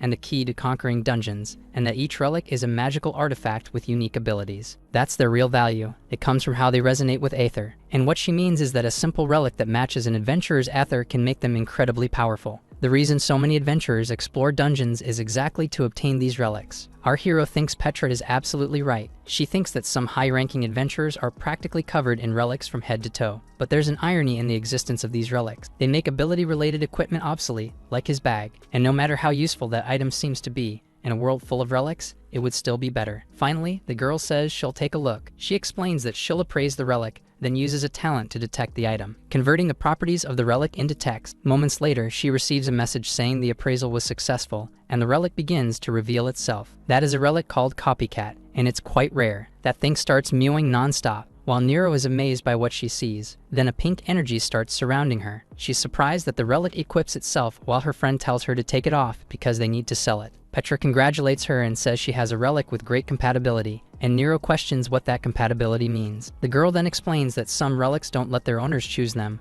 but rather they choose their owners. In the example, the axe practically commanded the creature to use it. The girl laughs, teasing her friend, asking if he's listening, and adds that it's hers now. Van asks the captain if he also has a relic since he's feeling a similar energy coming from him. Our hero says he got that sword from the cemetery dungeon, but unfortunately, it's in terrible condition. Relics are known for being difficult to repair. Petra asks what he did to it for it to end up like that. He explains that he used it once, and it ended up like this, saying that if he had hit, he would have killed the golem. The girl thinks that this is a relic made from black iron from Bariloche, getting impressed that he only used it once and it ended up like that. And she thinks that the more she learns about him, the more impressed she gets, looking at him and asking if she can understand that, but he says it was a gift. Meanwhile, Petra thinks about Naji, because even without talents, he keeps moving forward. Then she thinks about herself. He apologizes for coming out of nowhere. Naji says he passed an appointment, so they'll go back to the guild first. The girl keeps watching our hero, while her work partner is curious. Later, at the guild headquarters, someone writes something with chalk. Agnesa makes a mark, thinking that this is the 30th dungeon that recently experienced a break. She realizes that these breaks are happening in a pattern. It's too much to be just a coincidence, and each of these dungeons is directly or indirectly connected to the Dawn Guild. She thinks that if this pattern holds, the next dungeon to break will be right there, so she considers going to the location to stop the dungeon break and confront that guild directly. Someone says they won't allow any failure or interference. They say that they gave a dance or a crack to that cemetery dungeon, and they were interrupted many times, always with Twilight Wind behind it. That's because, no matter what happens, they need to make the dungeon break happen, even if it means eliminating anything in their path. Another guy asks what his commander is so worried about. He says that Wai is already in the dungeon, explains that when that woman takes an interest in someone, she sinks her teeth like a snake and never lets go, and even he doesn't want to get involved with her. This same woman gave him a very specific warning about Agnesa. She said it's hers. Agnesa thinks that the Dawn Guild is sly. They're organizing the dungeon breaks and then fixing them, but she still doesn't understand their goal. Then suddenly, someone knocks on her door. Our hero shows up, asking if she called him. He comments that he heard she has a task for him, and the girl says that's correct. She explains that the guild has decided to complete the Medangela of Rank A, which is on the verge of a break. Van gets excited, thinking it's a dungeon worthy of a genius adventurer like him, and Nero says they'll handle it. But Agnesa interrupts and says that this must be impossible, adding that they're too weak. The girl says she says that because she hasn't seen her new ability yet. Van says it's a soul collector from a golem, but Agnesa says they wouldn't survive. Nero gets a bit curious about something. She wonders if it's because she started using ether, but she can see Agnesa's aura, and it's at a completely different level. Coming to the conclusion that what she says is true, they won't be of any use. So our hero asks why, even so, she called them there despite this, and that there must be a reason for it. Agnesa says that's right, that Nine's group and she are planning to clear that dungeon. Then she asks if he doesn't know. There's a dungeon that fits him perfectly, and this dungeon is located in the northwest region of the gorge. She explains that it's a massive underground labyrinth, and they also know that this dungeon is an ant nest. She wants Nagi, Nero, and Van to complete this dungeon. This will be their first official mission as members of Twilight Wind. About the raid they're going to do in this dungeon, she wants Nagi to be the leader of the expedition, and that leaves the boy confused. He explains that he's just a porter, but Agnesa asks if he didn't know. She says that when she recruited him into the guild, it wasn't because he was a porter, but because he was an adventurer. So for this raid, she wants him to take command and lead them to complete this dungeon. The first dungeon with Nagi as leader began, and ahead of them many challenges awaited, and it was beyond anything they could imagine. Inside, fierce ants attack, and one adventurer tries to escape from those creatures. He looks back, terrified by the monsters. When one of them lands a direct hit on him, that creature hits him from a distance. He asks what the hell that is, if this is supposed to be a C-rank dungeon. He says it should at least be B rank, but it could easily be A rank. Especially because of those giant ants, he wonders what the hell is going on. And it was because of those things that all his companions ended up dead. A woman says she's excited for this. She floats above the chaos holding her axe, and smiling she says Agnesa's name. Meanwhile, at the guild headquarters, our hero says she suddenly made him a raid leader, and adds that honestly he thinks it's a bit much. He asks if to be an official raid leader you shouldn't at least be gold ranked, but Agnesa says it's fine since the request was made in the name of the guild. While eating, she says she already signed it, but our hero says that even though it's a C-rank dungeon, going in with just their group means there's a high chance of failure. She smiles and says he doesn't need to worry about that either. Then she explains that normally ant dungeons are completed through the collaboration of several guilds, so there will be many other groups and he doesn't need to worry. She says that besides that, he's already led a raid, and honestly the cemetery dungeon was led by him too. It's that she personally selected him because she believes in and trusts him. Then she says there's one more thing. There's someone there who'll be the perfect support for him. She says he's a bit strict, but believes he'll be a great help. He says he understands, but that since it's an ant dungeon, they have a major problem. Agnesa asks if he's thinking the same thing she is. Then both of them say at the same time, it's the scout. In an ant dungeon, there's a labyrinth and the layout constantly changes, so a guide is essential. Without a professional guide, they won't make it. She says that's exactly it, and that she's trying to get one. She even tried hiring a mercenary, but none of them seemed right. Petra apologizes, not understanding, and asks if they're referring to the adventurers. These are the silver rank scouts from the guild Storm Raccoon. The girl comments that it's been a while since she's seen Petra since school, and enters confirming that she heard Petra joined a guild. In unison, Petra says it's good to see her again. The girl asks her to wait a second. She asks if Petra isn't being a bit too casual, and says they might have been schoolmates, but she's still a white badge. She adds that she's a silver rank, not like Petra. She says Petra may have had good grades in the past, but she didn't earn that as an adventurer, so maybe she should find her place first. Petra gets embarrassed and apologizes to the adventurer, and her friend replies she didn't mean to be offensive. Then she says she's sure she'll see her around. She says she might even have a few odd jobs to pass on to a friend someday. Rasha asks who those people are, and Petra replies that they were classmates from the training schools. The girl asks if that's how classmates treat each other, and Petra says yeah, that there are some stereotypes about scouts becoming talent inspectors for others. The scout talent is used to lead a group on the front lines during dungeon exploration, but outside of dungeons, it's used in different ways. So some choose to become inspectors instead of adventurers, investigating crimes that happen inside dungeons, also assessing the difficulty of each dungeon, and sometimes doing office work. But there's a truth. Being an inspector often feels like a failure.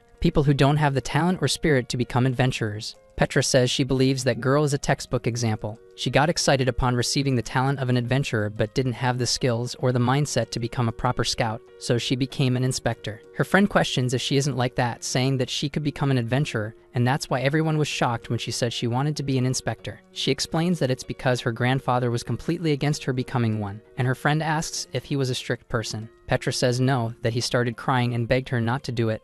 Then Rasha says that she understands. She then questions if this wasn't actually a decision made by her, and asks her to tell what she really wanted to do, since she read the paper the girl was working on recently. She explains that it looked more like a diary than a thesis, and Petra questions if she really read it. Then Rasha starts repeating a passage she read about Nagi telling Ganiza that she wanted to become an adventurer, and Petra yells for her to stop. She adds that the thing is, she thinks exactly the same way, that she can say this based on the way Petra looked when she returned from the dungeon break, and Petra excitedly says that she saw a stone pig. She adds that she could see it in her eyes when the adventurers told their stories about that mining dungeon, and it seemed like she was shouting, wanting to become an adventurer. Sometime later, Petra walks through the hallways, and she looks thoughtful while walking. She reflects on what her friend said. She says that the girl is right, that the truth is, more than anyone, she wanted to be an adventurer. So she always went secretly to the training center without her grandfather knowing. But when he found out and started crying, she realized something. More than chasing her dreams of becoming an adventurer, she wanted to be a good granddaughter who could make him happy. She knew how much he loved her after her parents passed away. That was all that ever mattered to her. It was a dream that was easy to give up, or something like that.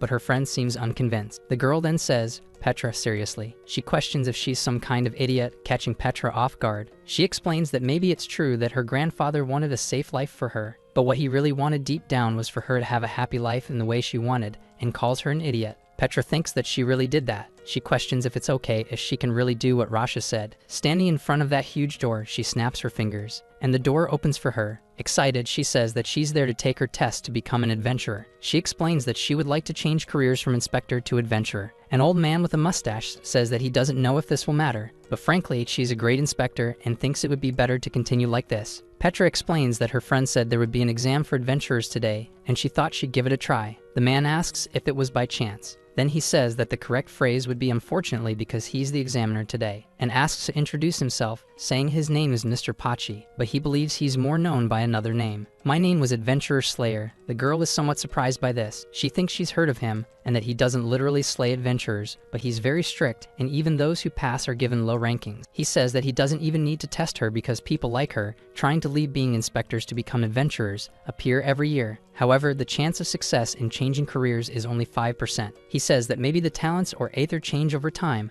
but their visibility awakens too late, and they come to take the test with this hope, only to face disappointment. He explains that the evaluation of potential talent done by this machine is absolute. If there was a lack of talent before, there's almost no chance that it's improved. He says that there's no need to drag this out, that she should just put her hand on the device, and the truth will be revealed. The old man thinks that it's Mr. Pachi, that he's seen this kind of thing hundreds of times, and bets that she won't even pass the aether scanning test, and that if she was meant to be an adventurer, that would have happened a long time ago. Petra thinks that she's not wrong about this, that she's doing the right thing, even going against what her grandfather wanted. But the reason her heart has changed isn't just because she wants to become an adventurer. It's not just the dream of becoming an adventurer. And once she asked Naji why he kept risking his life in the dungeons, even though there wasn't much he could do as a porter. He didn't answer, as if it was nothing, and said that it was something that had to be done. She thinks that this sounds so casual, so impartial, but deep down she knows what he means. Going into a dungeon without the protection of aether is like walking straight into the fire with empty hands, even for a porter. And still, he said those words as if they were obvious. She felt ashamed because even though she had a special talent, she did nothing. That machine starts emitting a golden energy. Then someone knocks on the double doors. Petra is leaning against them with a somber expression. When her friend appears, telling them to look at her, she asks if she is really going to take the test again, and if she really did take the test. She adds that she was gone for about 30 minutes, and that probably means everything. Then she continues, saying that she's crying about what she thought could be becoming an adventurer. But it seems like something catches the girl's attention,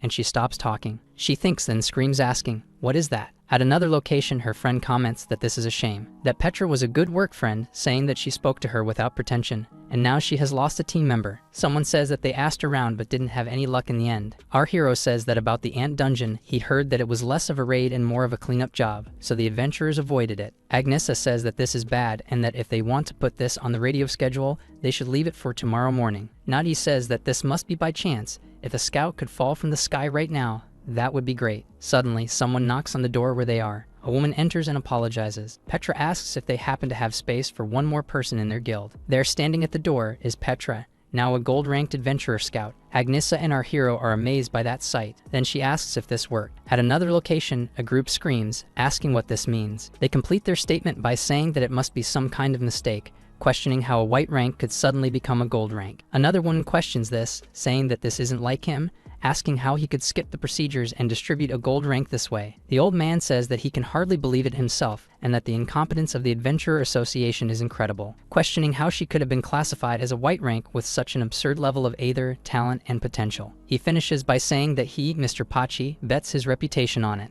and that she absolutely deserves this, telling them to record his words. One day she will reach the trio rank, or even go beyond that. Our video ends here. If you enjoyed it, please like and subscribe to the channel. Until next time, bye bye.